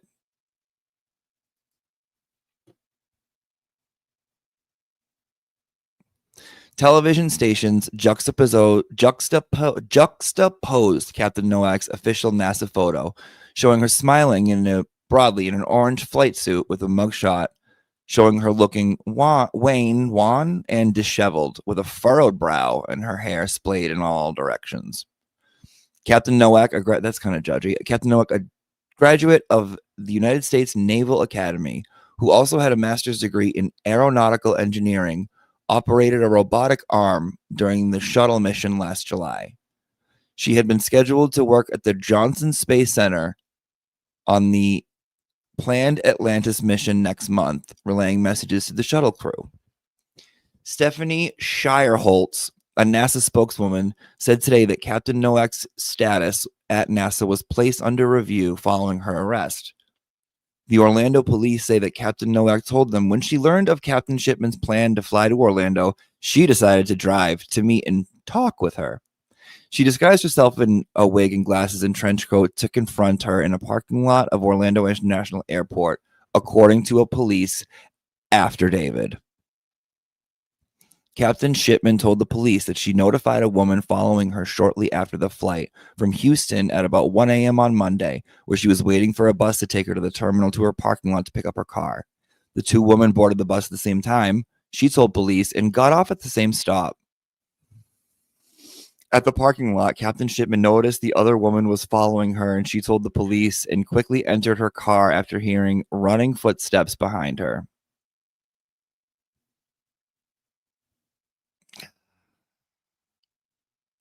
Captain Nowak, with her hood pulled over her head, approached the car window and tried to open the door. "Can you help me, please?" she said to Shipman, according to the affidavit. "My boyfriend was supposed to pick me up, and he's not here. I've been traveling and it's late. Can you give me a ride to the parking office?" Shipman said no, but offered to send help, which Nowak declined, asking to use her cell phone instead. Shipman told her the battery was dead. When Shipman would not open the door, Captain Nowak began to cry and said she couldn't hear Shipman, the affidavit said. When Shipman cracked open the window, Nowak sprayed pepper spray in the vehicle. Captain Shipman then drove away and summoned the authorities. Nowak later told the police that spraying the pepper spray was stupid, according to the affidavit, and said she only wanted to scare Shipman into talking to her. Well, that's how you do it, Nowak. What is she taking lessons from Karen, True Crime Wine? She's like, I just wanted to talk, but here, let me fucking shit on you. Nowak felt she needed to meet up with Shipman and discuss the details of their relationship with the male astronaut.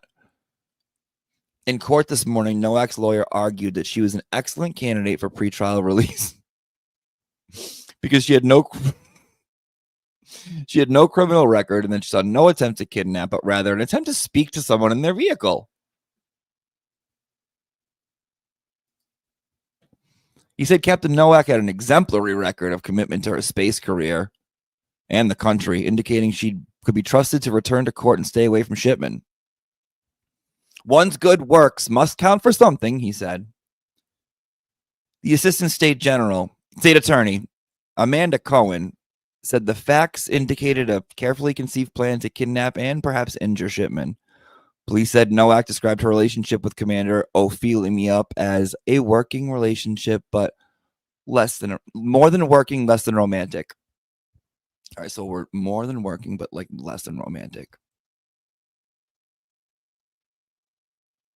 Okay, so you like each other, a few winks. Commander Ophelia served on a mission by Space Shuttle Discovery in December. All right, I might have to start changing my opinion on this. So here's what I think now, because I did not know all this. All I know is that a girl wore a diaper.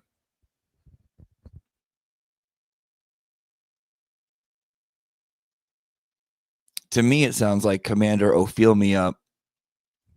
Bum, bum, bum, oh, he got the magic dick. I know if I get hit once, I get hit twice. I am the baddest chick. So they even won't believe me. Come with me tonight, and I'll show you magic. What? Magic. I got the magic dick. Because if he's winking at a hoe and she's driving all that way and shitting in a diaper to go like talk to a girl who's But listen, I get it. It's a thing. You know what I mean? You know what I mean, guys? I get it.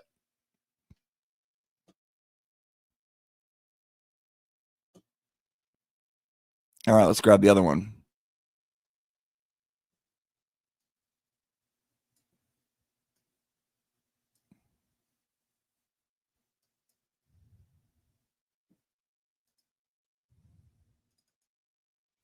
This article comes from 2 years after the event.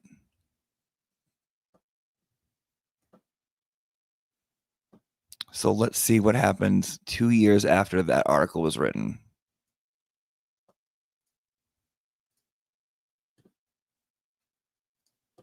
Little Kim not a whore, but a nigga still good. You gotta tell his boys when it come to, don't test my skills. And then you ain't got your head over heels, giving the chills, pay my bills, with the same color wheels. Okay.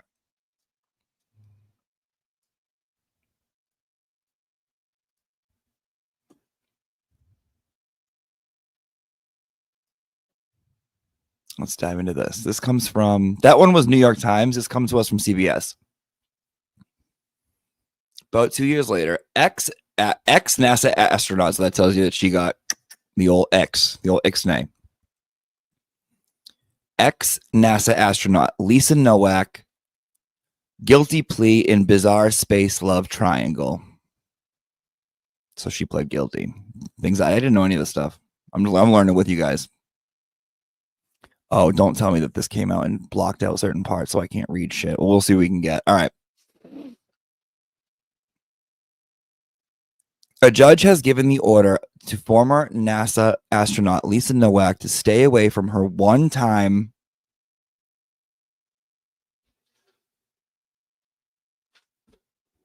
romantic rival and her rival's boyfriend. They were dating. I didn't know they were dating. Nowak was on a strange mission in February of 2007 where we know what she did. Tuesday, she pled guilty in the attack on Shipman and was sentenced to a year of sentenced to it.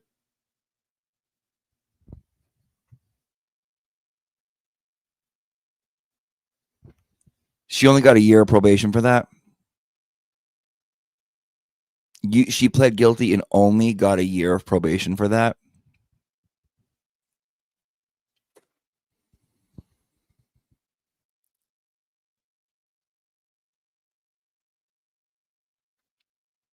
That makes me want to make a drive to Florida, is all I'm saying. And if you know, you know.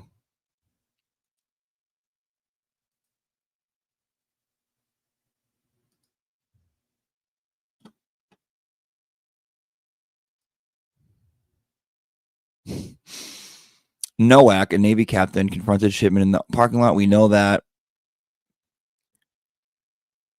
Shipman had began dating Nowak's love interest, former space shuttle pilot Bill O'Feelmeup. So he was former. Okay, he's looking a little ran through recently in this picture. She's very cute. Lisa's very cute, but this girl, the girlfriend, is timid and mousy. I'd probably go kick her ass too if I was Lisa. Lisa, I'm not gonna lie, I like her look. He looks like a scumbag. I'm just saying. He might not be, but he looks like one. I'm just saying.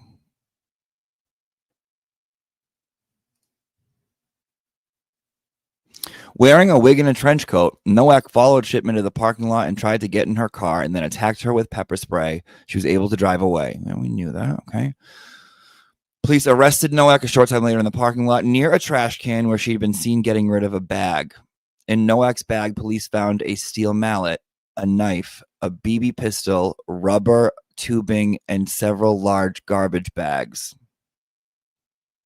She was going to chop her up. Almost 3 years later, I'm still reeling from her vicious attack, Shipman told Circuit Judge. Yeah, that girl looks like she'd be shaken up for life. That girl looks like if that happened to her. Listen, and I'm not saying that it was good, but it looks like that she would take that and now that becomes her whole personality. I'm just saying, let's be real. Shipman told Circuit Judge Mark L. Lube after Nowak's plea, holding back tears, I know in my heart when Lisa Nowak attacked me, she was going to kill me. I believe I escaped a horrible death that night. That's dramatic, Shipman said. Nowak originally had been charged with 2 felonies, attempted kidnapping and burglary, along with misdemeanor battery. She could have faced up to life in prison under the attempted kidnapping charge, but she pled guilty to only felony, burglary, and misdemeanor battery. Shipman described how she still fears for her life, suffers nightmares, migraines, high blood pressure. She's like, I have an ingrown toenail because of this and other medical problems, and has bought a shotgun and concealed weapons permit. Now, that's nothing wrong with that. She now lives in Alaska with O'Feelmeup. The world I knew before Lisa Nowak is unrecognizable. Every stranger I see is a potential. Oh my God, guys, no. So she's still with the guy. She's still with the guy in Alaska. Listen, Lisa didn't just go and do this for no fucking reason. Your man was giving her signal, signs, something to let. He was subtly letting her know, hey, I'm down to fuck.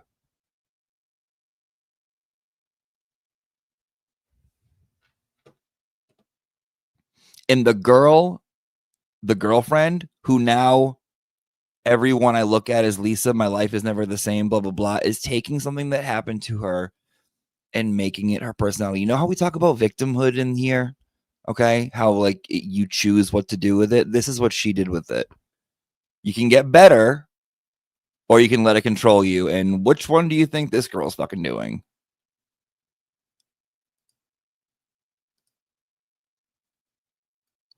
I hope very much that we can all move forward with this. I hope very much that we can all move forward with this privacy and peace. Nowak said. Nowak's trying to get over it. Nowak's like, listen, I fucking fucked up. Can we get over it? Lube ordered her to have no contact with Shipman or Ophelia.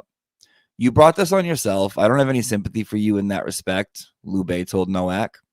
The plea came after an appeals court. A plea came after an appeals court ruling that diapers, gloves, and other items in Nowak's car could be used as evidence in a trial that had been scheduled for next month, but that Nowak's 6-hour police interview after her arrest could not be admitted.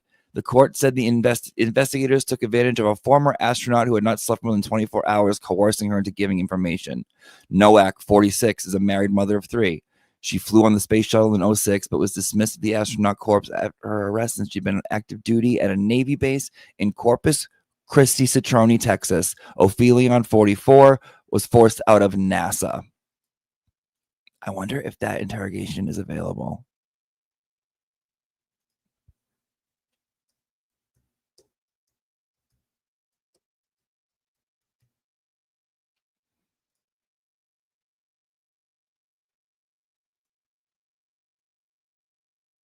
I don't see it. It's not on YouTube or anything. All right, let's keep going. And that's the end of that one. So that was 2 years later, right? Okay. So 2 years, I mean, she got a year probation. It did look like she was about to go like mess her up. I don't think she wanted to like have a conversation. She sprayed pepper spray.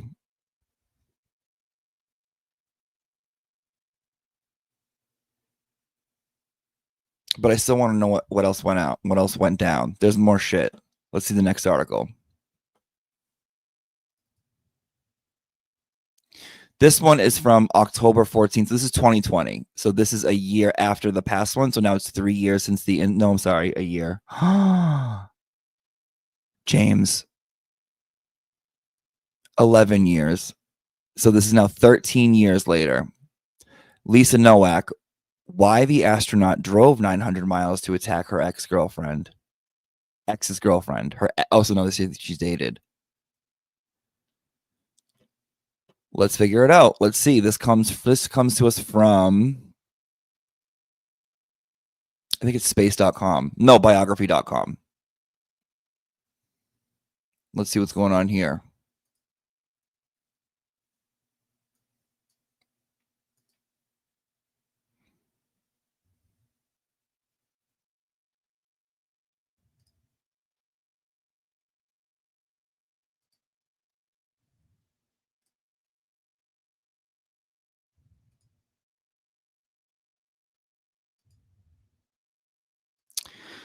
At worst, I feel mad for a while, but then I just smile.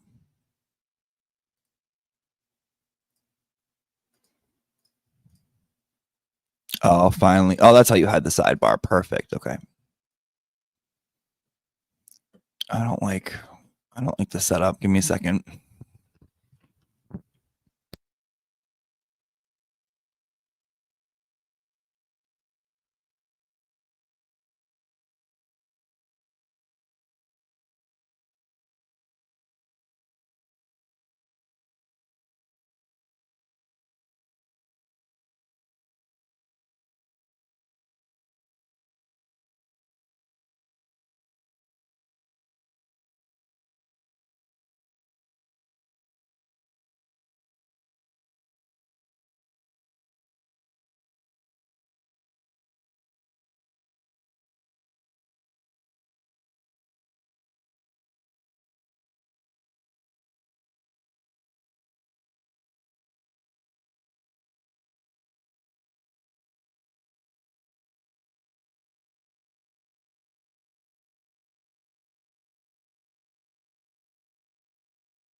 Okay, way better. Got it. Love it.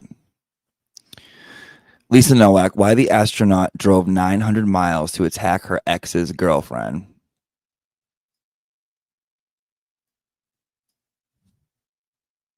October 14th, 2020.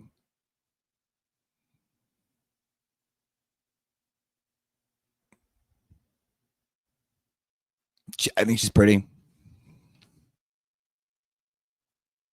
In February 2007, we know what she did to confront the woman, blah, blah, blah. The story about this is now 11 years later, that of the last article we read. The story about the space program and an out-of-control love triangle would naturally capture attention, but the reported detail that Nowak wore diapers on her 900-mile drive in order to avoid bathroom breaks transformed the incident into an irresistible fodder for tabloids and late-night talk shows alike. Though Nowak's attorney would later insist his client never put the diapers on. Nowak was an inspiration for the 2019 film Lucy in the Sky, which stars Natalie Portman as an astronaut named Lucy Cola. Nowak was able to balance a successful career and family. Nowak first became interested in space when she was 5 years old. I remember the moon landing and watching those astronauts. I thought everything was very exciting. She said in a 2005 interview, she studied aerospace engineering at the United States Naval Academy and went on to receive a master's degree in aeronautical engineering in 1996. Nowak made it through the competitive selection process to become an astronaut. She traveled to space as a mission specialist on the Shuttle Discovery in July 2006. I don't know who that big bitch is. Being an astronaut is a demanding profession, but her job didn't keep Nowak from starting a family. She married Richard, a classmate from the Naval Academy, and they had 3 children, a son and twin girls. Nowak took pride in both having a family and staying on course with the space program, saying in one interview, "It's definitely a challenge to do the flying and take care of even one child and do all the other things you have to do and go kill a girl you feel threatened by, but as you can imagine, I learned how to do it." In 2004, Nowak began an affair with a fellow astronaut. Well, yet behind the facade, problems existed in Nowak's personal life. In 2004, before she made it into space, she began having an affair with fellow astronaut William O'Feeline, which she told us was more than professional, less than romantic. They trained together, but did not go into the space at the same time. In 2005, O'Feeline divorced his wife. After 19 years of marriage, Nowak and her husband separated in 2007. At the time, she seems to have envisioned a future with O'Feeline.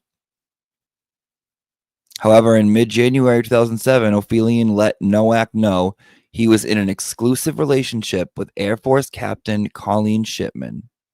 O'Feeline later told investigators he thought Nowak was disappointed but accepting of the news. But Nowak ended up using a key O'Feeline had given her to enter his apartment, where she accessed personal emails between O'Feeline and Shipman. In one, Shipman wrote, "Will have to control myself when I see you. First urge will be to rip your clothes off, throw you on the ground, love the hell out of you, take my pants off, get un-North Korea'd, and ride it to the sunlight." Nowak then proceeded with the trip that would result in the headlines dubbing her an astronut. These bitches breaking in and reading the fucking shit of their ex is never good. Fucking bitches are crazy. Having learned the details of shit, that's the thing, is like, don't look through a phone. Like, don't, because here's the thing. 1, if you feel the need to, you shouldn't be in that relationship. 2, it doesn't matter what's in there, you're going to find something you don't like. Why are you going to? Because that's what you're looking for. You're going to find something you don't like because that's what you want to find. Having learned the details of Shipman's return flight from Houston to Orlando, thanks to her time in O'Feeline's apartment, Nowak made the same 900-mile journey by car and ended up at Orlando International Airport. She then kept watch as Shipman, who has been visiting O'Feeline, got in around 1 a.m. on February 5th. Shipman spent a couple hours waiting for delayed luggage before taking a shuttle bus to parking. wig and trench coat, rode with her. Shipman spotted Nowak, whose attire made her look out of place, and hurried to her car. She approached her, claimed her boyfriend hadn't shown up, and asked for a ride. Yes, I remember that. Called for help. Pepper spray. Okay, now this part we didn't know. Investigators found hundreds of dollars in cash, printouts of personal emails between them, pepper spray, a knife, rubber gloves, BB gun, a mallet. Do we know that before? And a computer disk of images of bondage scenes in Nowak's belongings.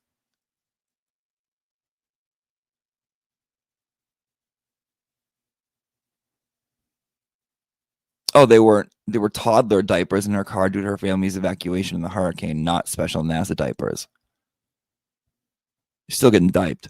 As the police had Nowak's identification, she told Shipman her name. It sounded familiar. She and Ophelia had discussed his ex, and Ophelia had once mistakenly called her Lisa in bed. So, bitch, you can't tell me it's less than romantic. Listen, more than professional, less than romantic, but calls you the name in bed, they're fucking constantly. So Shipman phoned her boyfriend to confirm the connection. Meanwhile, she thought she was in police custody. Nowak remained focused on talking to Shipman. Many speculated that time in NASA affected her state of mind. Okay, so let's read about this. There's no definitive explanation for Nowak's choices, however. Some of those close to her speculated the Columbia shuttle disaster may have played a part in her breakdown. Guys, it was the Columbia shuttle disaster. Guys, that's what did it. Hate them. On February 1st, the returning shuttle Columbia was completely destroyed after a piece of foam broke off and hit the ship's wing. Several astronauts on board lost their lives, including Lisa Nowak's close friend Laurel Clark. It's easier to understand how NASA might have missed changes in Nowak's emotional state. Being propelled into space by a high-powered rocket is not a low-key endeavor, so potential astronauts face rigorous screening. Yet many psychological tests Nowak had undergone to join the program had been back in 96 with no regular follow-ups. Ooh, we got to follow up on those crazy hoes. In addition, Nowak would have known that seeking aid for any problems would likely mean she'd lose her place in the key program. After waiting years to go to space, she wouldn't have wanted to jeopardize her chances and therefore would have had every incentive to hide personal turmoil. That's true. That's what they do. It's also possible that returning from her 06 space flight affected Nowak's state of mind. She knew the mission was likely to be her only one. At the time, there were many astronauts waiting in the wings. Nowak may have had trouble readjusting after this never-to-be-repeated journey.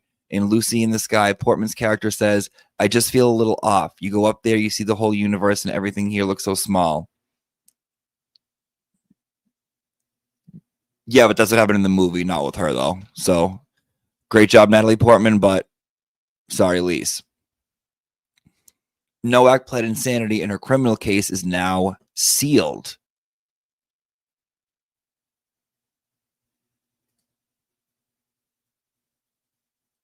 Nowak was charged with an attempted kidnapping and burglary with assault, making the first active duty astronaut to face felony charges.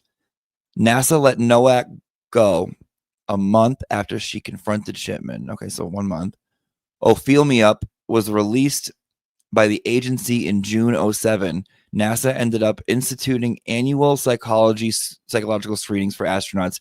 Hey, police academy, police force, and cops, take fucking note of this. When something happens, when someone goes cuckoo, when people go off the wall and act weird, this is how you take accountability with your shit. This is how you look at cops, take note. That's how you do it. Oh, it could have been the rigorous space. It could have been this. And we only gave her the last evaluation in 96. Well, we should probably now do yearly ones just in case, just to cover our asses. Take note, everyone else. That's how you do it. That's how you do it. That's how you do the shit.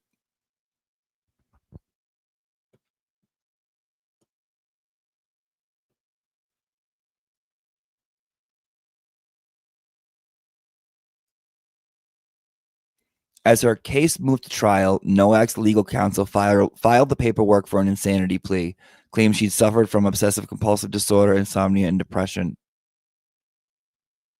Okay, but none of those mean that you... Okay. Then came a ruling that Nowak had not been fully advised of her rights, and therefore her police interview was inadmissible in court because she had not slept for 24 hours, I'm guessing. In the end, Nowak entered into an agreement that she saw her plead guilty to burglary and misdemeanor battery. The judge, taking her status as a first-time offender into account, gave her a year probation, community service, directed her to write Shipman a letter of apology.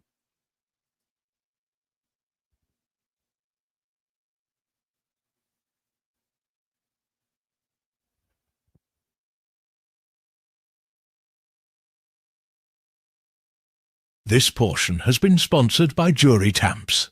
Jury Tamps, fit for any key cycle. Kevin, you're not getting ads. That's our Jury Tamp sponsorship. If you have YouTube Premium, which by the way, YouTube Premium, if you guys, I'm gonna say, I say this every once in a while. If you watch YouTube, if you no longer watch television, if you're no longer listening to music in your car, but a YouTube stream, if you're no longer checking the TV, but checking YouTube, if you're in the chat room, if you are a YouTube person,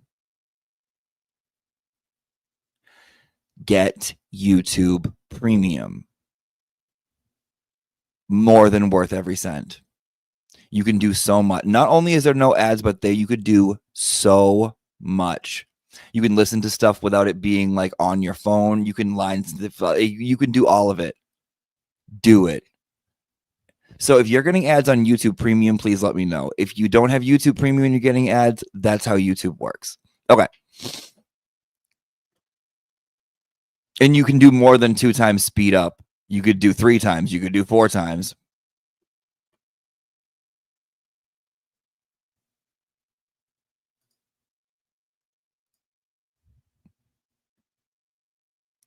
Shipman was not happy with the sentence.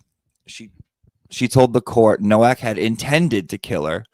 It was in her eyes, a blood-chilling expression of limitless rage and glee. Okay, you know what, Shipman? You're really annoying. I'm sorry. Shipman, you're really irritating. The crime had left Shipman with nightmares and dizzy spells. No. Guys, she had dizzy spells. She also felt she needed weapons to protect herself. However, Nowak's actions didn't derail Shipman's relationship.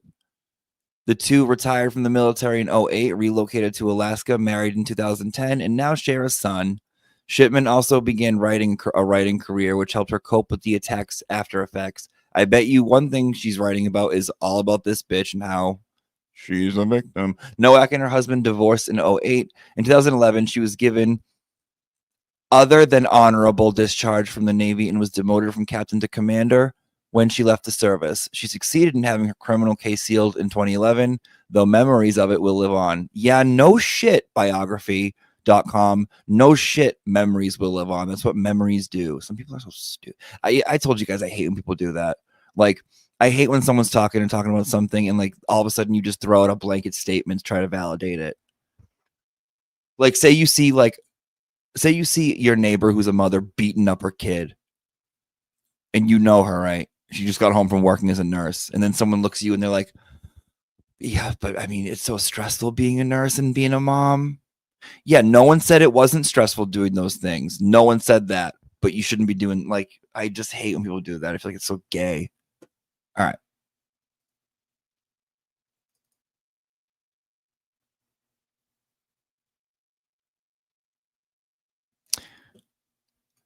Last one.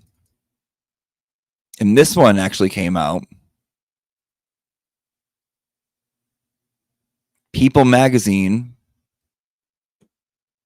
Oh, let me find it. This PDF wasn't great.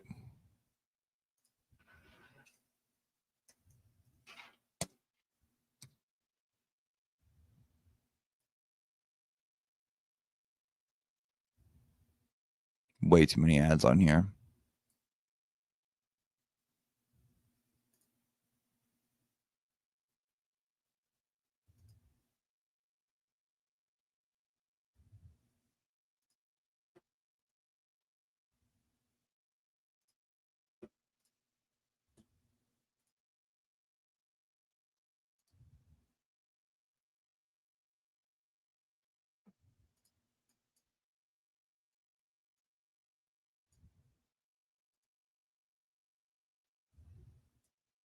Sorry, let me do my thing.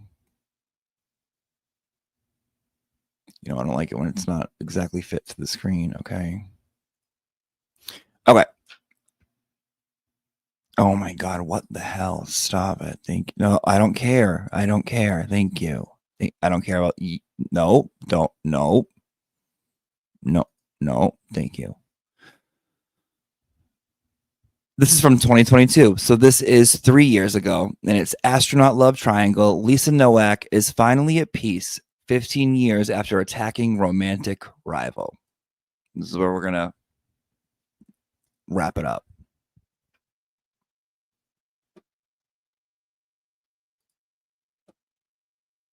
Former NASA employee involved in the infamous astronaut love triangle now lives a quiet life in Texas. She's actually dating Ray from Dallas. Little known fact. He was like, damn, girl, you put on diapers? That is the truth. That is the truth.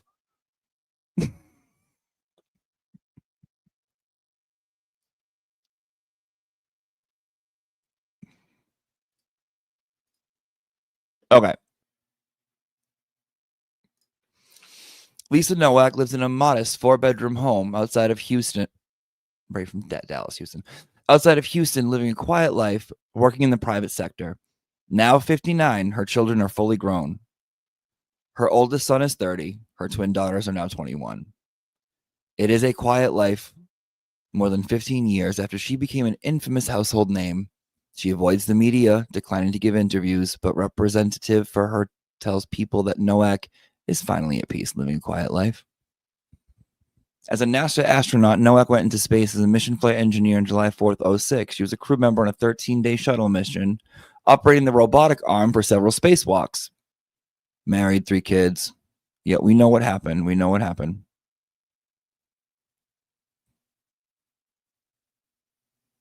Okay, we know all that. What's the new stuff?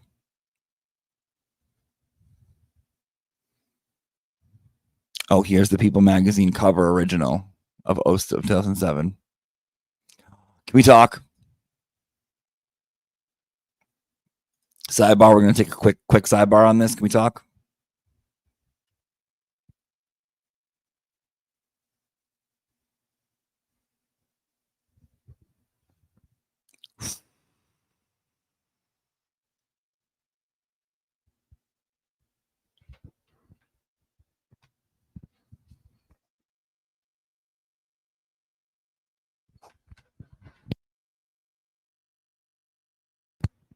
What a man, what a man, what a man, what a mighty good man.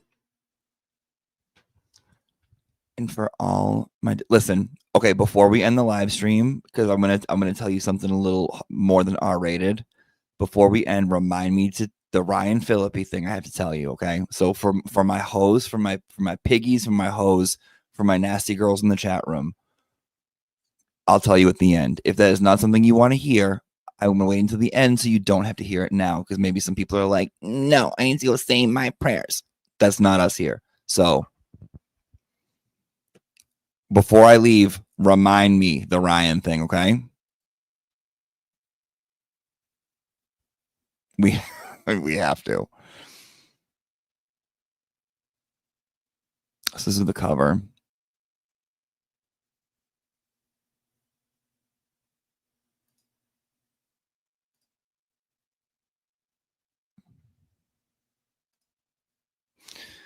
The aftermath.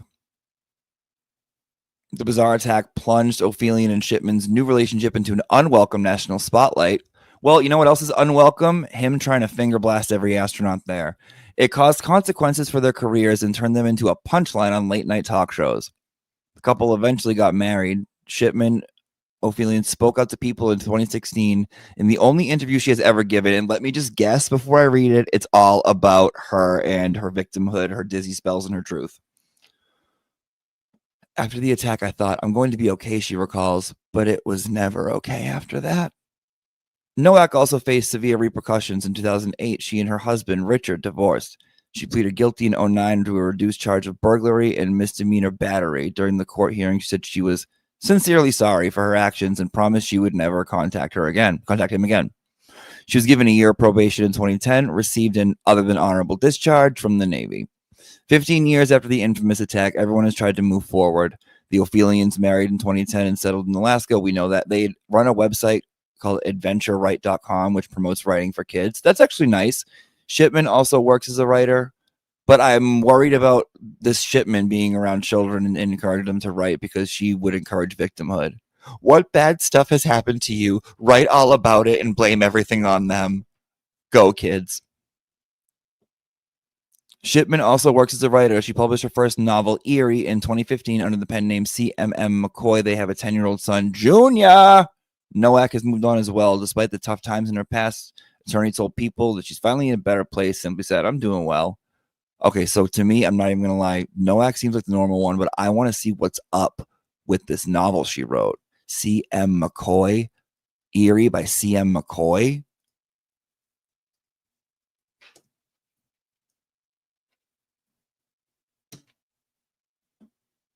You guys with me or nah?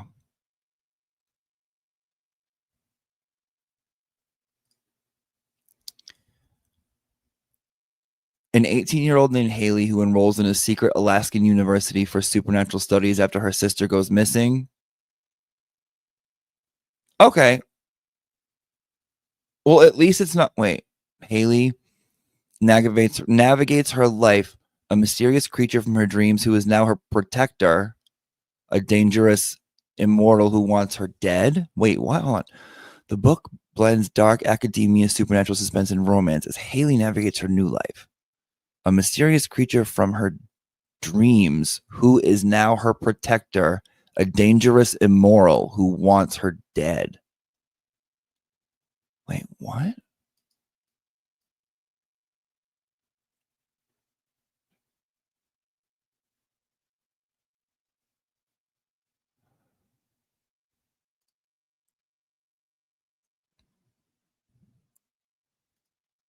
Okay. 18-year-old Haley Hartley has never had a normal life. I'm trying to see where in this writing she puts herself and from her real life. Her dreams bleed into the reality. Nightmares are getting worse. When her sister vanishes without a trace, Haley's only clue leads her to a place no one has ever heard of, a secret, paranormal, gifted, hidden deep in Alaska. She didn't apply. She didn't say yes, but she got a full ride. Haley is thrown into a world of... Wait, she didn't apply, but she got in. That's... Stop. You're not Harry Potter. Haley is thrown into a world of dangerous magic, cryptic creatures, and classes that just might kill her. Her only guide, Asher, a terrifyingly powerful dream creature who claims he's the only standing between her and a 3,000-year-old monster determined to drag her into the dark. As secrets unravel and attraction ignites, Haley must decide who to trust and whether the creature who swears he's protecting her might also be the biggest threat of all.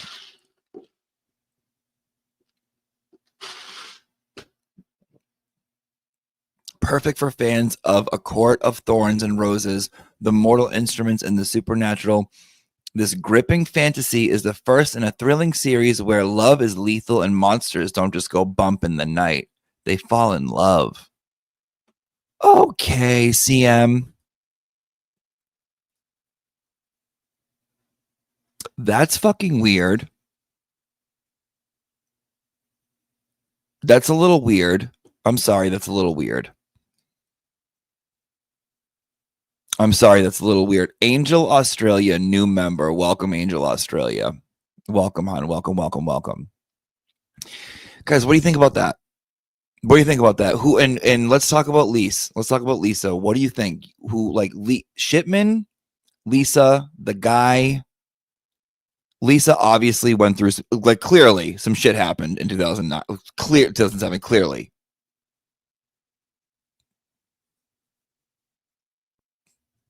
But who's worse? Let's judge. Let's pass some judgment.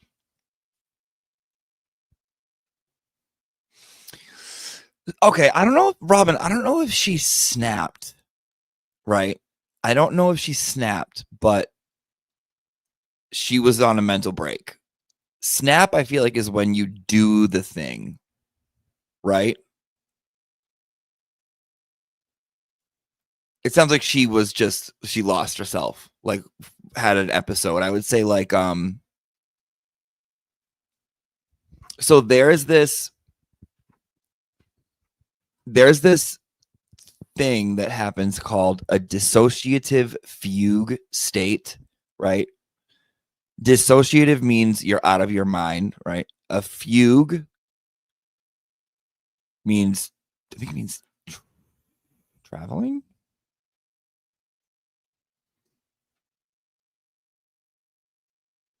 Loss of awareness, right? Okay. Dissociative fugue state. And it's where you just, it's a fucking breakdown.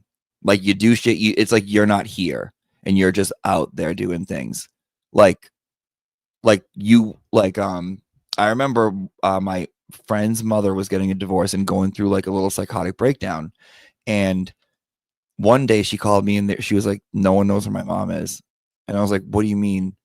Bitch, she got on a plane and like went to another state and was just like walking around the streets and didn't know how she got there. Like stuff like that type shit happens when you're really under like the thing. And I think it's a response from your brain protecting you, being like the setting you're in right now, you can't be in right now. Go.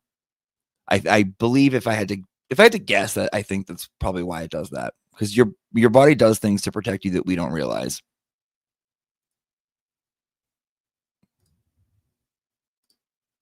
It wasn't dumb, Robin. It wasn't dumb. I just wanted to like comment on it. I know Robin, no one said it was dumb.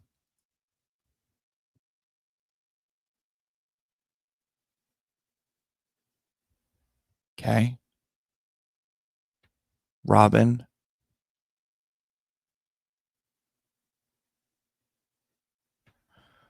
Thoughts.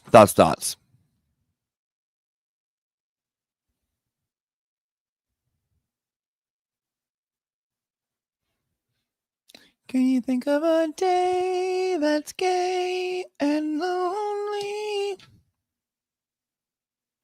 You just pick up my chin and grin.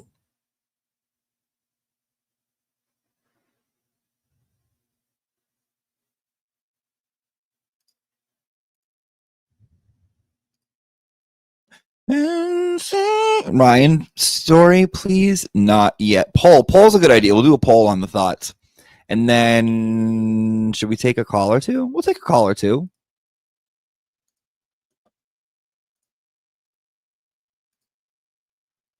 And then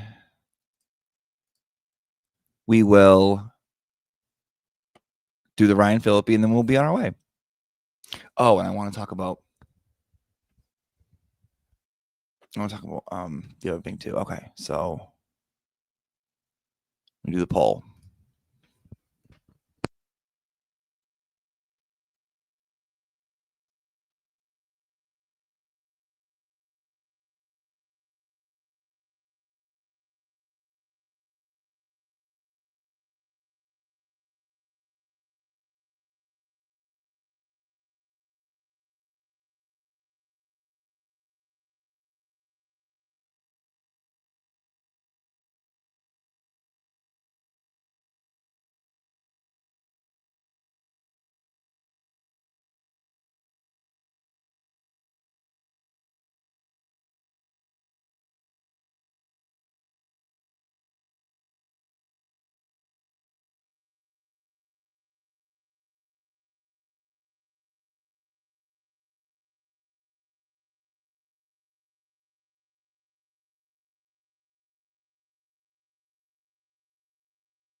You'll notice that the poll says, who's crazier? And you might say, Jimmy, crazy is a bad word. But yes, it is used in that way. No. Who is crazier in your mind? Is it the diped driver or the dizzy spells? Okay, and we'll check that after.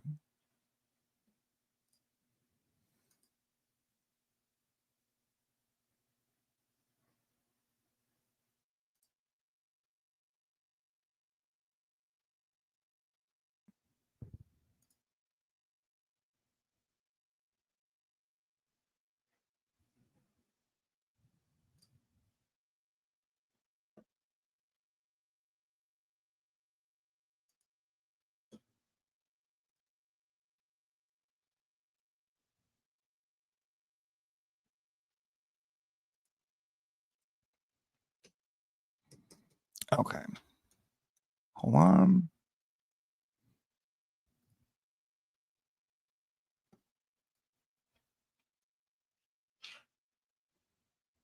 Now let's talk about, let me see who.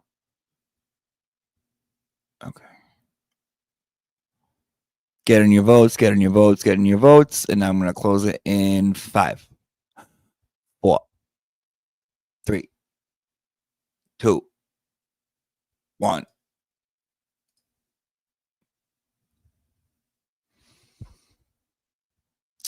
$85 votes. Nowak got 66. Shipman got 34. 66% of 85 would be around 52, 53.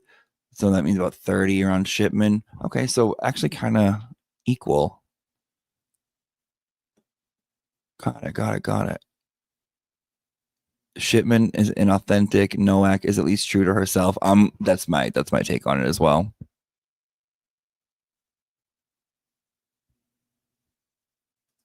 All right. And before we take a call, make sure you have signed into class today. That means you have liked the stream. Make sure you are scheduled for class. That means you have subscribed to the channel. We are on our way to 26,000. Also, if you donate to the school via Cash App, Venmo, PayPal, from this stream until we started the next one, which starts tomorrow morning, you are entered to win a little to receive a signed Wilbur card. Okay? We gave them out to VIPs at the show. There was some extra left over. I found one today, and I thought, what a nice thing for someone who might live far away to want. So we're going to enter that. So we like to give back here. We're a give back place. Also coming up, we will be doing I know we did 6 hour. I'm changing it. That's too little. We're going to be doing in my mind, an 8-hour live stream for the nonprofit, for the Animal Foundation. Okay. I'm just going to figure out what day. And I'm going to figure out what chunk of time and what the fuck I'm going to do and how the fuck I'm going to do it without killing someone. But we're going to do it because you know that is very close to my heart. That's what I want to do. That's what we're going to do. Also coming up on Friday, I believe, the Defense Diary, Bob and Allie, I believe released at 7. We're going to be doing a special show on the Auntie Deb channel where we play the Newlywed Game with them. I will be hosting the Newlywed Game with them, and I am not going to make it easy. And I might make it dirty. Okay. Again, if you want to, the links for those are in the description of the show. There is new merch at the merch store. We discussed it in the beginning of the stream. Rewind if you missed it. Okay. If anyone would like to call in, I'm going to take a call. We're going to take a call. Maybe 2, but we're going to take a call. If you would like to call in, and we got to see if it works. Here's the number. And then we're going to talk dirty.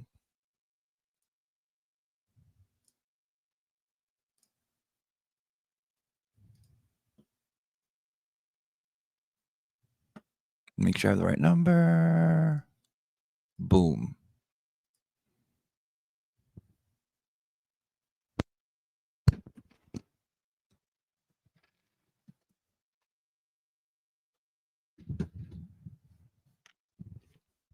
So if you feel the need to come on, say something, talk a little, whatever. I'm not gonna be able to take anyone, like everyone, but it should be a nice time regardless. Let's see if it works.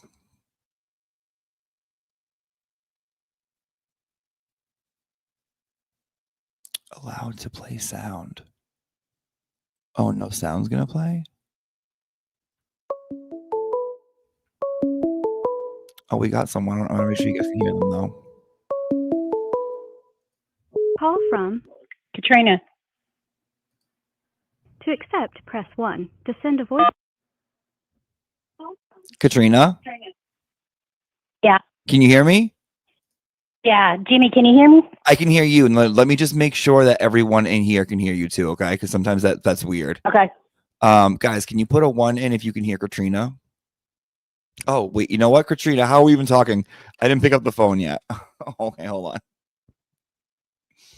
Oh, we can hear. Okay, they can hear. I don't like both. I'm going to use 1.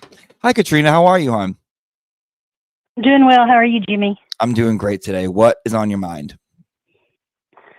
Off topic, but I got to ask. I've been wondering for a while.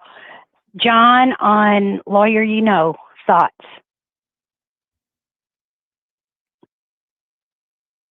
The friend. But what's your gaydar saying? Because I have a Well, what's thought. yours? I have What's yours? thoughts. Let me ask you that. What's yours? I think he's gay. I swear I do. All right. Okay, so when I watched the first time I watched him, I think it was they did like he was tasting candy with him on a members only. Do you know what I'm talking about? Okay. Yeah. And I got insanely jealous. I got so like, and this is how I am. This is how I get. I'm like, who is this? Who is this with my man? Right.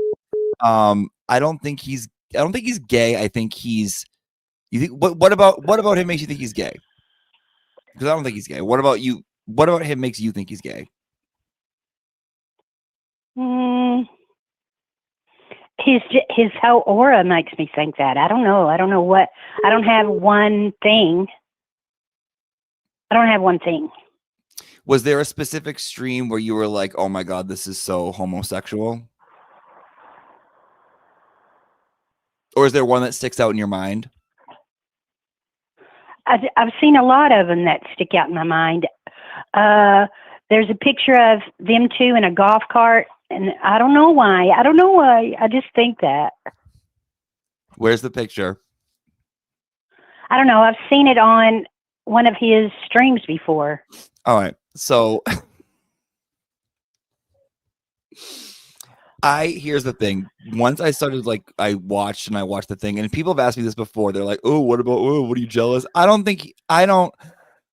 know. I have not thought about it too much because I don't want to like go there, because so when I do like delusions in my mind and fake pretend, I do think it's real. So I don't want to really hate anyone. But if you find the golf cart, or if you find a stream that makes you actually think it, email it to me and I will talk about it here. Because I didn't get it. I didn't put it in. But I also want to say it don't matter. I think he's real cute. I like him a lot. He's cute. I like him a whole lot. It does. He's cute, but it does matter because that changes things for me. That means that, like, so if he's openly gay, right? Say John is openly gay. That means that Peter is cooler than I thought. That means he has like a gay friend. He knows about the gay life. He knows about gay things. He knows about gay nuance. Like, I would be very happy. If he's not, well, I would hope so. I would hope that the Lawyer You Know has that. You know, well, I would hope that. A lot of people don't. You know what I mean? A lot of people don't. But if he's not openly gay, or if he has a girlfriend or something, but you think he's secretly gay, now I got to look at it differently. You know what I'm saying? Yeah. Yeah. Okay. All right. Well, I appreciate your call. Oh, Jimmy, I'm so excited. I'm shaking. I appreciate you so much. You do such a great job. Thank you very much. No need to shake. Have a great day. No big deal at all, hon. You can call in every time we do it, and I appreciate you for listening, and thank you so much for calling in. And you know, you're a part of the classroom, just like everybody else. All right, cool. All right, have a good day, Jimmy. Love have you. a wonderful day, dog. I love you too. I'll talk to you later. Okay. Bye. Oh, I really got to figure out. I got to figure that out. Maybe we can Call do one from more. Crispy Treat. To accept, press 1. Hello. Jimmy? Yes. Hi, it's Crispy Treat. Hi, Crispy Treat. How are you? I'm good. I'm a How are you? first-time caller. Well, I've only done calls. This is my third time doing it. The first time I did it, I had one caller, and it was Ellen from Norway, and we talked for hours. The other time was other people. So this is only the third time. So it's amazing. I don't like the call waiting, but I know this one guy on YouTube that sticks to that whole beep beep because it drives me crazy. And Glare? At the glare. Yes, it's exactly where it drives me crazy. You know what I wanted to tell you? Going through that whole story with the crazy astronaut, I never understand why the women, like the guy will cheat on both women, but the women will get mad at one another. Have you ever understood that? it's so when that I think, here's my take on it. is when that happens and they get mad at like, oh, I'm gonna go fuck with the girlfriend, I'm not gonna, and nothing with the guy. Right. That person has such low self-esteem and they Yes. think so low of themselves because here's the thing, it's like they don't think they deserve to be with someone who's going to be faithful, but they want like Yeah. it's more about possession and ownership and with the appearance, but like they'll be cool with someone who cheated, but like I'm going to be the one that he cheats on with. You're not going to be like, you know what I mean? I don't know. Have you ever been like, cheated I on? think that's so weird because, you know, clearly he lied to both of you. Yeah. So, like, it's so weird to me that women will get mad at one another as if, like, and then get back with the dude. It's like, what in the hell? Like, he did a disservice to both of us. And I don't like that. But listen, one time I had this boyfriend that did this, okay? He cheated on me with this girl and we didn't like one another, right? And we ended up being friends and we showed up at his house and he was sitting on the porch. He had family and friends over and everything. And we confronted him. That's leading by It was example. so good. That's leading by example for sure. I mean, I think you can understand that like someone who has no self-worth, like that's how they would react in a kind of way. Like I'm going to get the girl back and not the guy. I don't know because I feel like it happens all the time. Like no matter if the girl, these are like beautiful girls and stuff, you know, and I feel like that's just always happens. Never do you ever see it where, like, I'm still friends with that girl to this very day. I mean, we laugh about it all the time that we did that. I mean, it was in college, like our first year of college. But I don't know.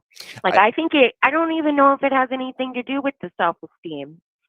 But maybe you're right. I think that it happens all the time because a lot of people don't know what they want. They go out and they date someone willy-nilly and they want to do it because they think they're supposed to. I need to be with someone. I have to have a boyfriend. I have to have a girlfriend. One, it's what I'm supposed to do, and like they don't feel any value unless someone else is loving them. They don't love themselves. They need to feel the value through the love from somebody else, and they don't have that. Yeah. You know, I think, and there's a lot of that going around. There's not many people who truly, truly love who they are and can go about this world genuinely. But like a lot of people, I feel like when I was dating like that, I found out that like all I was doing was trying to find someone to ignore or fix the broken parts of me instead of myself. Like you can't go to somebody broken. Do you know what I'm saying? But I had to be honest about what I was doing because I didn't like the way I was acting on certain things. Yeah. And it's like, if you let someone treat you, people will only treat you how you let them treat you. And if you're letting someone treat you like ass, it's because you're letting them. And that's because you don't think you deserve any better than that. You know what I mean? Yeah, they're daddy issues, I think, right? That could be one of them. That could be one of them. Oh, God. They are. And I'm telling you, the daddy issues, the fathers are the first people that the first man that a girl baby loves, you know.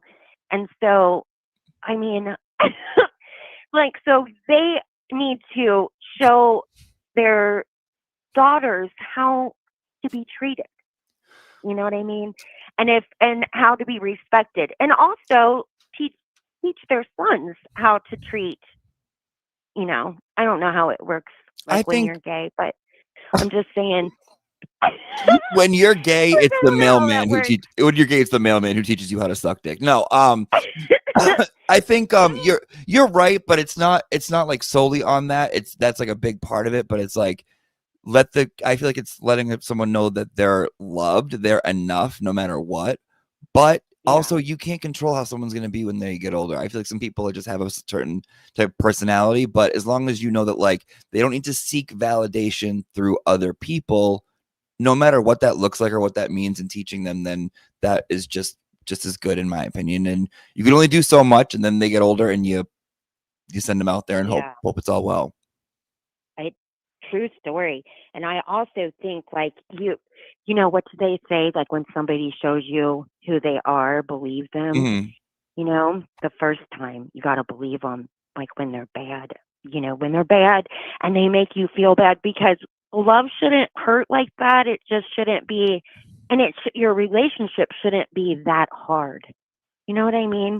I Yep. don't think your relationship needs to be that hard, but some people survive on chaos.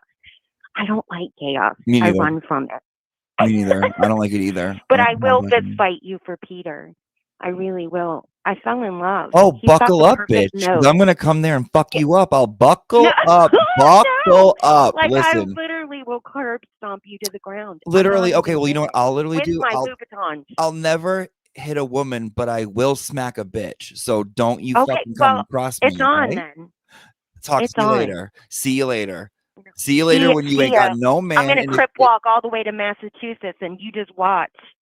well, then Bye. I'm gonna pimp smack you all the way back to where you're supposed to be. Bye, bitch. See you later. Oh my God, what a lovely, lovely woman. Oh, hold on. We're getting another call. Hold on.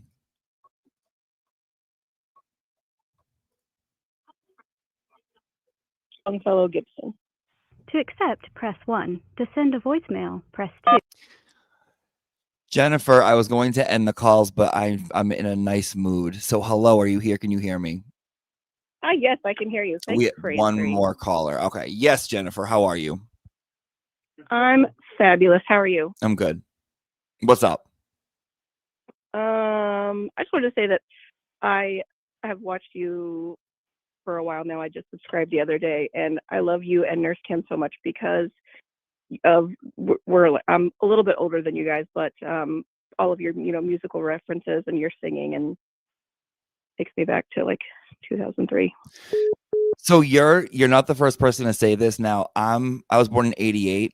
My sister was born in 81, and I was obsessed with everything she was obsessed with. So that could be like naturally. That's exactly it then. Because like everything Naturally, she yeah. did, I I'm was an like, I 84. want to be that cool too. Yep, I'm an 84 baby, so all of the now I have to listen to some 50 Cent. Kim loves her 50 And I Cent. have to- I was not a 50 Cent guy. I love Little Kim. Well, but the magic stick. That's the magic stick. Little Yeah, Kim, that's not a what- whore, but a that's what's in sucker. my head. So good. He gotta tell his boys when it comes to don't test my skill. Okay. I liked Ashanti and Ja Rule during that time. I was big Murder Inc. Oh yeah, all of it.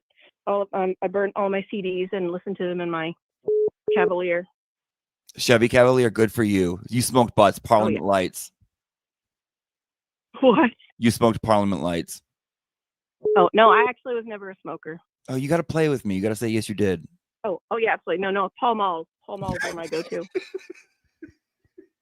My husband actually smoked. Well, on our first date, he was smoking those, and I was like, "What are you smoking? Your mom's cigarettes?" And they actually were his mom's cigarettes, and that's when he knew he was going to marry me.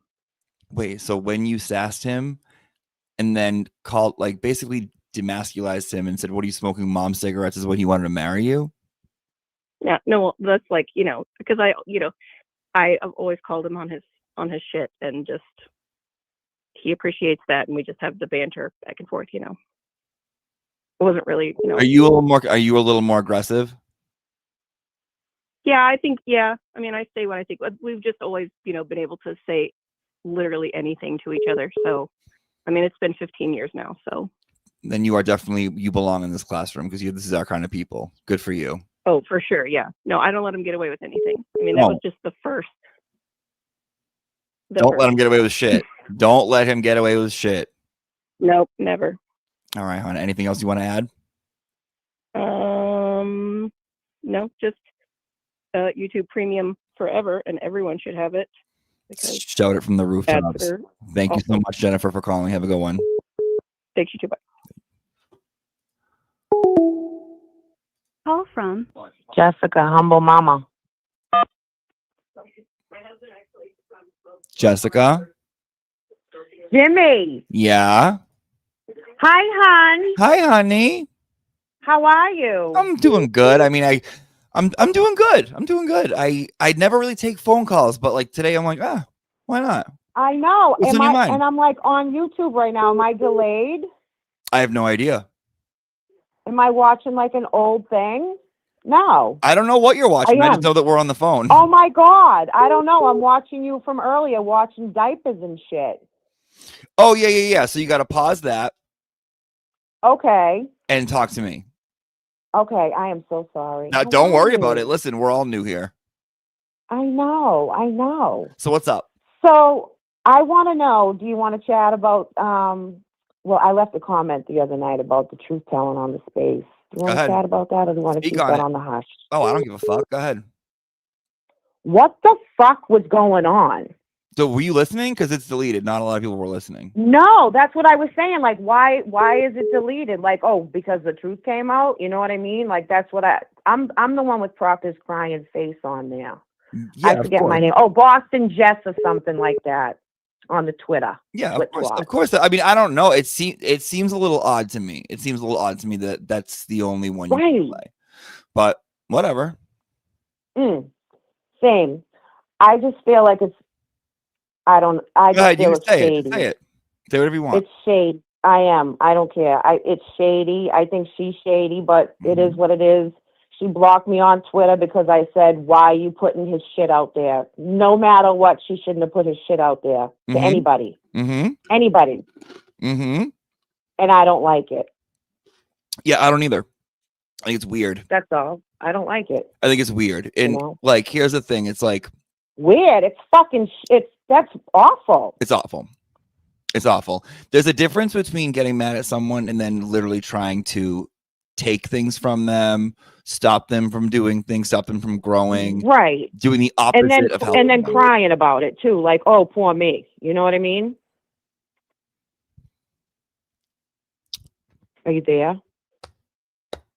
Sorry, I'm giving you a round of applause because that's exactly what it is. I mean, listen, people see it. Yep. People see it. We know what's going on. And for the people that don't see it, it's not up to us to show them. Here's what I like. I think I had to walk myself through this like the other night mentally. It's like some people are just, and I call these people the observers, the sensitive soul observers. We feel everything, we see everything, we walk through life and we feel everything, right? Now, there are some people out there that aren't like that at all. You get like, for example, you know how I do my fake phone calls? Yeah.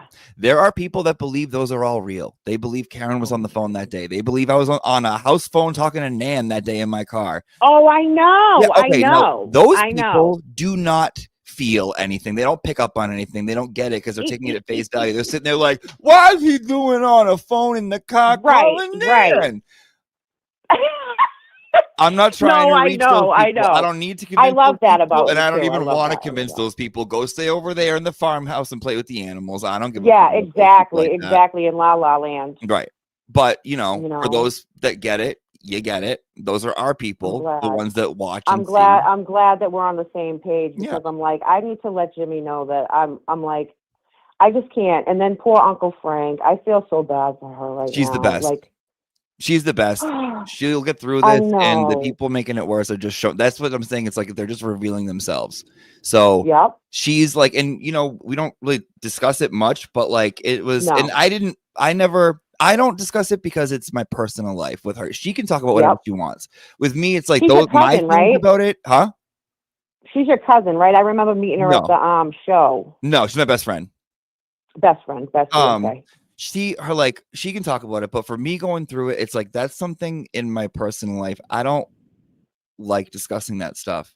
I don't like people knowing, and I'm not always comfortable talking about things that upset me or things that make me feel an emotional way. Like I'm not always I kind of like deal with it up here and like here first. So I'm not going to be like someone and be like, oh, this, like, for example, last week when I wasn't here for like 2 weeks, right? There's a lot of different shit going on, right? My dad's sister died. A ton of other shit happened. Like, but you're not going to see me going around and broadcasting it. I think it's because when I was younger and my dad passed away, I felt so weird, new. Yeah. That's why What were you, 14? I was 13, yeah. I think I kind of like, that's why I do that now. But I'll never like use any of that stuff as an excuse for anything, but it's like, it puts life into perspective. Like I spent all Monday, had a great Monday with a like someone who's going through this, a very close friend of mine. And then to see Yep. like this is what how they're spending their Monday really put things into Mhm. perspective for me, and I think it put things into perspective for a lot of people. I do. Yep. So Yep. I had to tell what do you call it, somebody on Twitter. Oh, last night I was like, listen, the Jenny girl. I was like, listen, this girl's fangirl, and she's like Miss fucking Twitter now. I'm like, sit down, bitch. You know what I mean? Take a seat. Leave Uncle Frank alone. That's all. I just don't want you know anybody what? bothering her. Yeah, I saw that as well. And I met her before, like I think like a couple times, and I think she's very, very kind. But I do think that some people just they don't know what they don't know, and that's okay. Yeah, not everybody's your friend. I don't even blame people for that. It's almost like that Bible verse that's like, forgive them, they don't know what they do. Yeah, she's like blinded by everything, I think, you know? Right. Because she was like liking what I was saying. I'm like, this poor girl doesn't even know I'm fucking talking about her. I was just talking to Lauren earlier. I was like, she doesn't even know I was talking about her, but whatever. Yeah, I think like and also like you can't have effective communication over tweets or text. Like, right. If you're going to Correct. discuss something and something serious, it should be given a proper conversation with inflection and tone, and you can see the person, you can see how they're reacting, and like everything else can be like right. It's not you're not in person. You know what I mean? You're not like there. It's not real. Exactly. You know, Exactly. It's not real. What else did I want to ask? I wanted to ask you something. What the fuck was it? Oh my God, I forgot. I don't even know. I don't know. I just wanted to talk to you and say hello, and I wanted to talk shit for a minute, and I know you love it. So, and I miss my nurse, Kim. She'll be on again soon. I know. That's my girl. I love her. My boyfriend is obsessed with her. He loves her. Right, boo? Yep. Nurse Kim isn't going anywhere. She's yeah, like me. Sometimes she needs her breaks. She's like me. Oh, I'm sorry. Go ahead. No, I just said Kim's like me. Sometimes she needs her breaks. Exactly. Yeah. We all do. Yeah. And I just wanted to say one more thing, that I really love that you were a teacher in jail, because I was in jail, and I loved my teacher in jail. We read Tuesdays with Maury. I loved her. She was the best.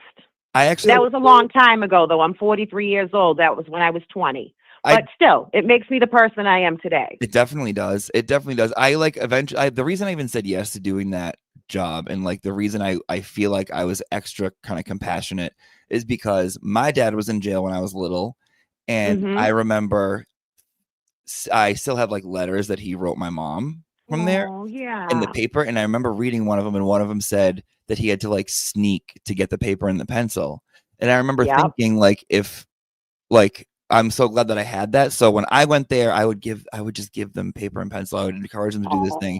Like, because like you never know. I got the chills. You just never know. Like, you know what I mean? You never know what's gonna happen. Like if I didn't have that from him, I love having that. If I didn't have that, I would whatever. But like you never know like what's gonna happen down the line, how it's gonna affect something in the future. And every positive thing you do does have a positive reaction, and that's right. It could last for as long as everything that happens, everything we go through makes us the person. We can either take something good out of it or bad. I'm a mother. I have a girl. She's almost 13. She'll be 13 next month. She's a bitch just like me. I love her to death. And like, I wouldn't trade that for the world. Like, she's my everything. I'm sober 7 months from drinking and all that shit.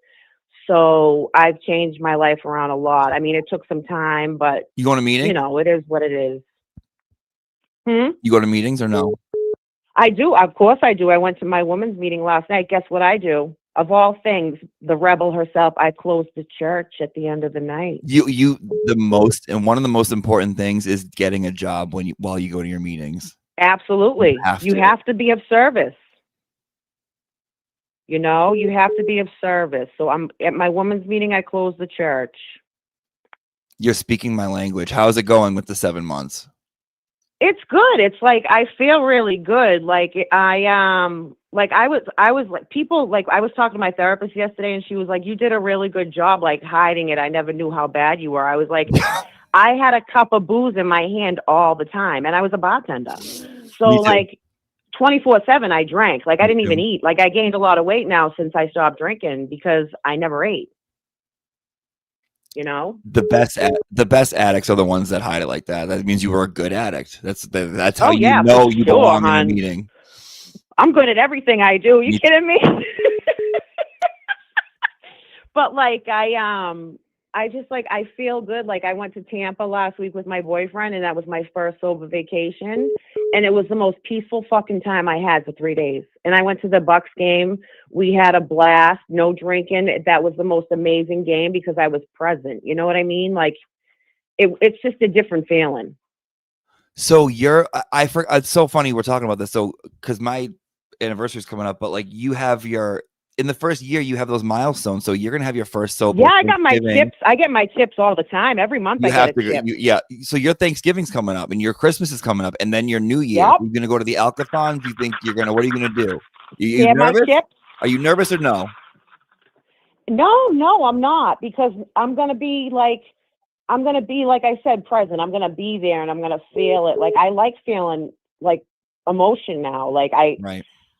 I was always like my temper, I was violent like crazy. And I don't get like that anymore. Like people don't piss me off. Like I could take them or leave them now, you know, but like when I was drinking, I just punched somebody in the fucking face. No, you know what no I mean? question. And it's stupid. No question. It's so funny. Like 95%, 96% of my anxiety, my panic, my worry, my anger all went away when I stopped.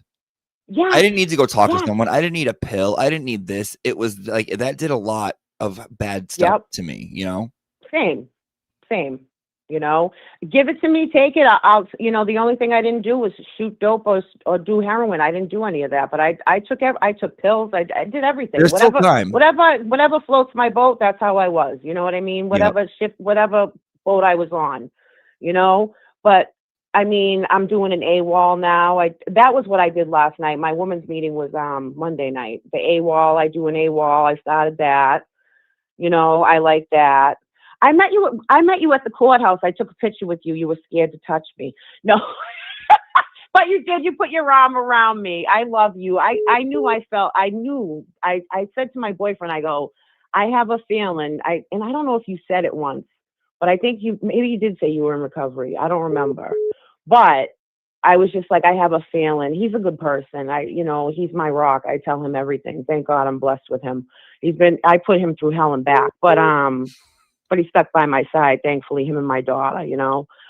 But I feel like in recovery, like I am so much less of a maniac. Like when my daughter comes home from school, I'm not like crazy. Like I'm crazy, of course, because I'm a mother. I'm a hypoc bitch. I'm nuts. But like I'm not like yelling at her. She doesn't have anxiety coming home, so she doesn't know what she's gonna come home to, and that was awful for me. That's the one thing I regret. Like people say, oh, I don't regret anything, like whatever, I'm sober now. I do still feel guilt about that, you know, but I'll get over it. I carry immense guilt around. I try as hard as I can to get rid of it, but it's there, it's real. And I totally understand what you're saying. But the good thing about it for me is like, in my mind, I'm like, oh, my nieces and nephews are never going to see me drunk. Right. You meet people and you're like, they're gonna never know that side of me. That's the rewarding part for me, you know? Yep. I'm so proud of you. Thank you. I'm proud of you too. Thank you. So I gotta go pay my my parking ticket. Go pay your drug dealer. I'll talk to you later. I just want to tell you that I love you and I think you're great. And I love your hair today and the glasses. You were very fucking about business today. Very about business and the diapers. I love it. You're the best. Thank you so much for calling in. I'll talk to you later. All right, honey. All right, hon. Talk Bye. to you. Love you too. Bye-bye. Call from Miss Jessica NB. To accept, press 1. Hello.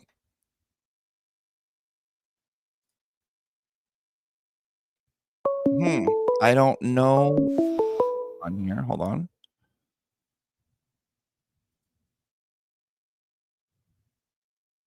This is not working. This is working. This is no. Okay. And that's okay. And that's all right. We're coming on 3 hours again. We can Jess NB. Next time we do call-ins, you can call first, hon. Okay. But I'm going on 3 hours. I'm fucking I'm over here. I'm seeing things. I tried. I didn't know. Then you were dead silent. Maybe you got nervous. I don't know. That's okay if you did, huh? That's okay. But we love you. We love you. Any other things? Let me see. I like taking calls. I think we. Oh, good. You little fucker. You're in here. I like taking calls because you know what? It's a nice chance to get the people's opinions of shit. It's a good chance to hear what the masses have to say. I think we should do maybe like a couple calls to end every stream. I feel like that would be cool. Maybe. Let me know if you're into that. Press 1 in the chat. You know, let's do a fucking poll. Let's do a fucking poll about it. Let's do a fucking poll about it. Maybe let me live that fantasy. Poll.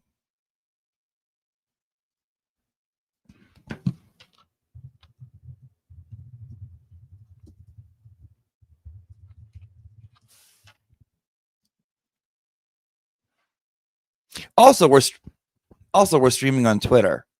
People, I guess I got, because you know how I asked last time we do it. I'm like, does any of you guys watch the Twitter? I don't know why you stream on here and on Twitter. Like, and you guys, yes. Oh yeah. Oh, they love it. Oh yeah, big things over there on Twitter. So shout out to Twitter.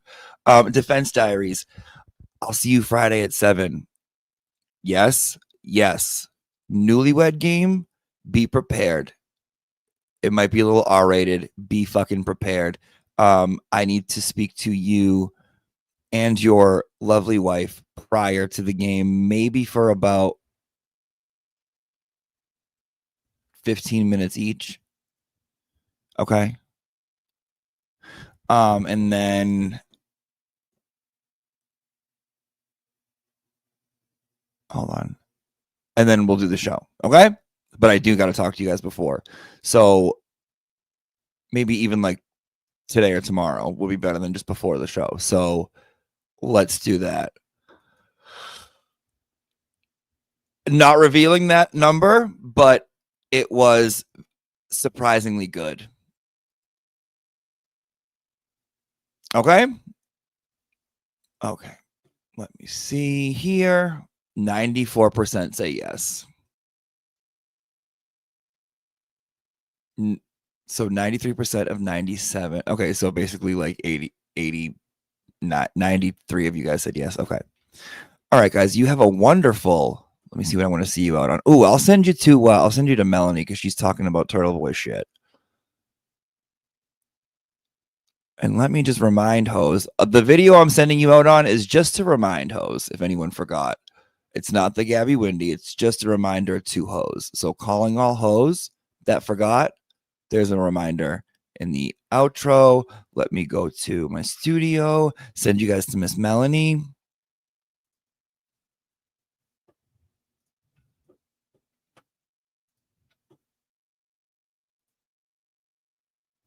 Let me live that fantasy. Oh.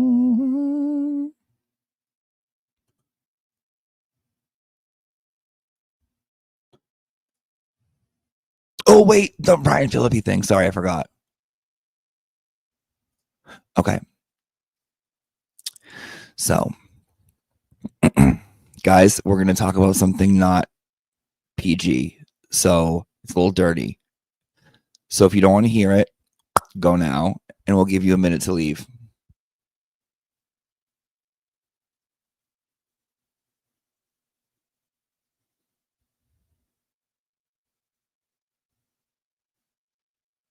Okay. Have you guys seen his dick?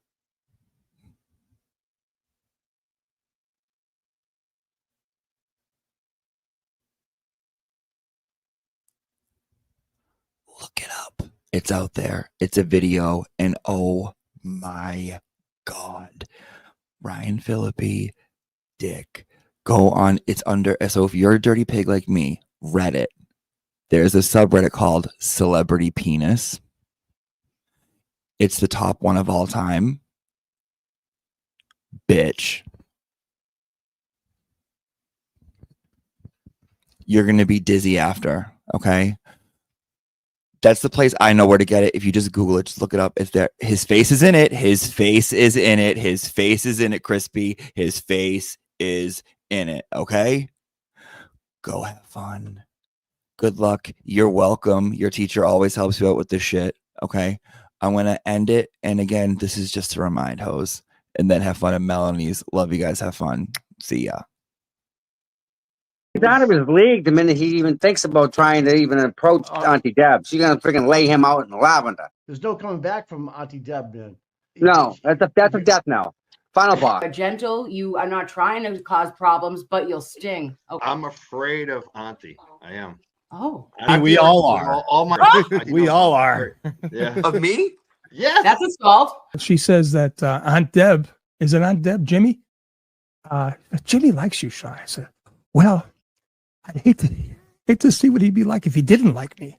Jay Carp sends $10 and goes, Auntie Deb is a meanie. Auntie Deb is a meanie. I know. He's sassy and fresh.